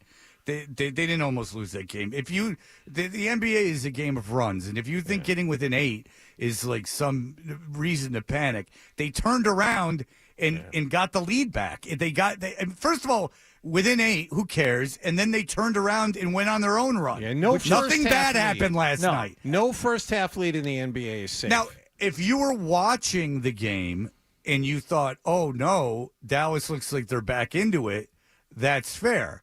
But now knowing that everything that happened in the game, that's an unfair assessment. They took the run and turned around and made their own run. And part of the great joy of winning the first quarter 37-20 is that you have some breathing room. And a team can make a run and not overtake you. Yeah, I agree with you. They were not in danger of losing that game at any point last night, but I still look at it and say, whether you think Dallas played poorly or it was the Celtics defense that was so good and then lapsed, something allowed them to go on that run in the third quarter and almost erase a 29-point deficit, turn it into an 8-point deficit, and that's the team that you still have to beat 3 more times, and that team will be better. Yes. I totally, everything you just said, I agree with. Okay. I told you, I think that Dallas could win game 2. Dallas might win the effing series. What do I know? All I know is that you can't come out of last night and go, the Celtics did anything wrong, because they didn't. No one played poorly last night. Agreed? Yes. I agree with that. Yes. No one played poorly. I'm sorry it's boring. No.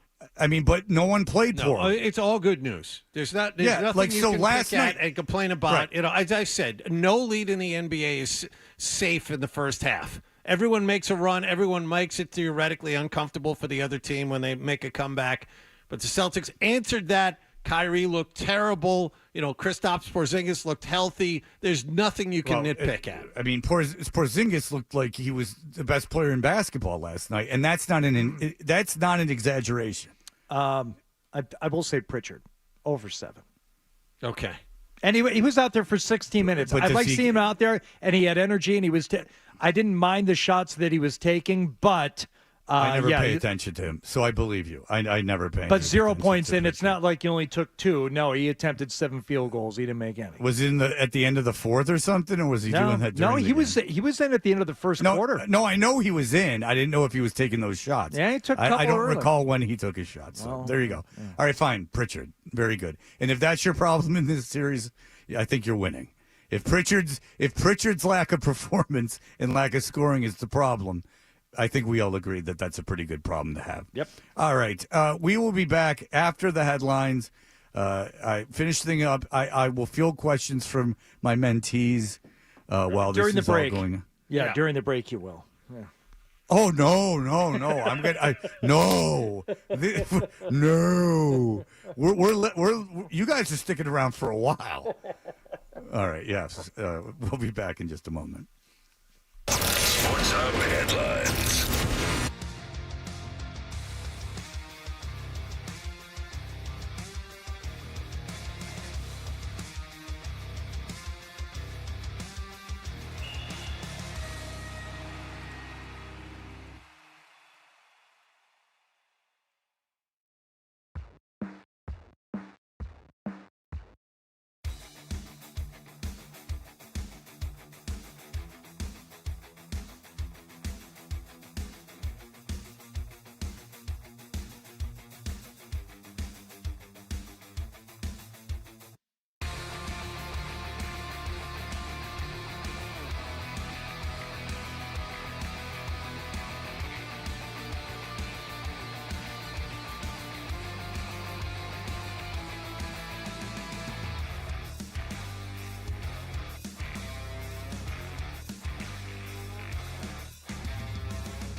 Toucher and Hardy. Hey, everybody, we're Toucher and Hardy. We're brought to you by FanDuel Sportsbook. Make every moment more with FanDuel, and the Stack is brought to you by Best Ford in Nashua. Looking for great deals on new Fords? Go to the Best First, Best Ford in Nashua. Head to bestfordnh.com. I know, do you want to hear something that is just about the universe real quick before we get to anything else? Sure. If you do good, guys, like I'm doing today, good things will happen to you. Guess who just got upgraded to first class on their flight coming home? Oh, man. A flight without beverage service, and the seats are all the same. Yeah, baby. Well, good looking out, Fred. Well done. And when I get to Boston and I don't really have to get off the plane, I'll be one of the first off. Who's picking you up at the airport? Oh, my mom. Flying up from Tennessee just to grab you at the airport and drive you. I don't know. I might pay someone to drive me back. It's unbelievable. Celebrities at the game last night. Now, these were the celebrities who were scheduled to be there. Did you see in the crowd, among the celebrities scheduled to attend, Jenny McCarthy? Yes? No? Anybody see her? No, I did not. No, because we all died from not taking the vaccine, she told us. Not. Philadelphia Eagles quarterback Jalen Hurts. I'd recognize him in a second. Zdeno Chara. How did you, if Chara was there, how did anybody miss Chara? I saw a picture of him. He was wearing a Celtics jersey with the number 3 on it. He was the hero among us in the first half. All right. Did you? But honestly, if they put a camera on Jalen Hurts, would you know who the hell Jalen Hurts was? I would. Oh God, I don't know. Of course you would, John, because you're so much better than everyone else. Well, he's an Eagle, so yeah. He's got that eagle eye. Right. Donnie Wahlberg. Guys, when I'm talking about mentees, John Wallach looks like a bird. Go ahead. Donnie Wahlberg, saw him on camera. Donnie Wahlberg. I didn't see Don. I saw Marky Mark. I saw Marky Mark. Yep. And I was so proud that he was there. Former Celtics scheduled to attend last night, including Eddie House, of course, Taco Fall. Taco's there. They give him free tickets. Here's the deal. That's, quite a chunk of change you're giving up to let Taco Fall sit there. Kind of what I was thinking. By all accounts, a tremendous individual, a nice guy. But that is a chunk of change to be given up. Do you think Marky Mark has to pay for those tickets? Because that's BS. No. I almost swore. That's BS if he doesn't have to pay for those tickets. I'm guessing that's garbage. I'm guessing he doesn't. Also, you know what he does? He prays. Yes, he does. At 5:45 every morning. Matthew Judon, Jonathan Jones, Anthony Jennings, Keon White, all in attendance. And also, wow, it's just like the Knicks. Just because I would like you to know about this, Fred, it has nothing to do with the Celtics. I was tagged in a tweet yesterday from Kyle Van Noy. You know what Kyle Van Noy tweeted yesterday? No, neither does anyone else. I'm all caught up in the Karen Reed case in Massachusetts because I lived in Canton, Mass, so it's home. This is a wild case. That's the kind of insight that's going to get him that network gig. Is the Canton police setting this up or what? Go Celtics, BTW. Yeah, he should get a radio show. That should be the whole thing. Hey, everybody, how about that Karen Reed trial? Did she get set up? That's my insight into it. And go Celtics. So many replies, too. I'm like, no, just stop. Don't tag me. Don't tag me. Leave me out of it. Did you know him in Canton or something? Did you know he lived there? Yeah. Oh, you guys had him on. We had him on, and he was, actually pretty well liked around town because he went to all the local businesses and supported everything locally. Yeah. There's nothing wrong with him as a human being. It's just his attempts to become famous are futile and dumb. Yeah. That's the only thing about him that bugs me, is that he thinks that he's famous, and he's not at all. In fact, more people know who I am than Kyle Van Noy. I will go so far as to say that. Easy. And I am no famous person. Easy. Show some. You don't think that's true? I want you to show some humility in front of the mentees. That's all. Oh, yeah. Oh, I've been humiliated, guys. I've been knocked down, but you know what I did every time? You got up again? I knocked myself down again. I went to rehab. I was right back. I was right back in that detox. Tell the mentees about rehab. I got Both knocked of them. out. Oh, rehab in Connecticut, not so far from here. Yeah. Biggest upset in a sports history. Did you boys hear about this? USA Cricket stuns Pakistan. That's going on here. There's some cricket thing going on right around here, right? Is that what they're talking about? I believe I think it's the Cricket World Cup. The only way the U.S. got in is because they're hosting it. Yeah, so that's going on like legit, like a mile from where I am right now.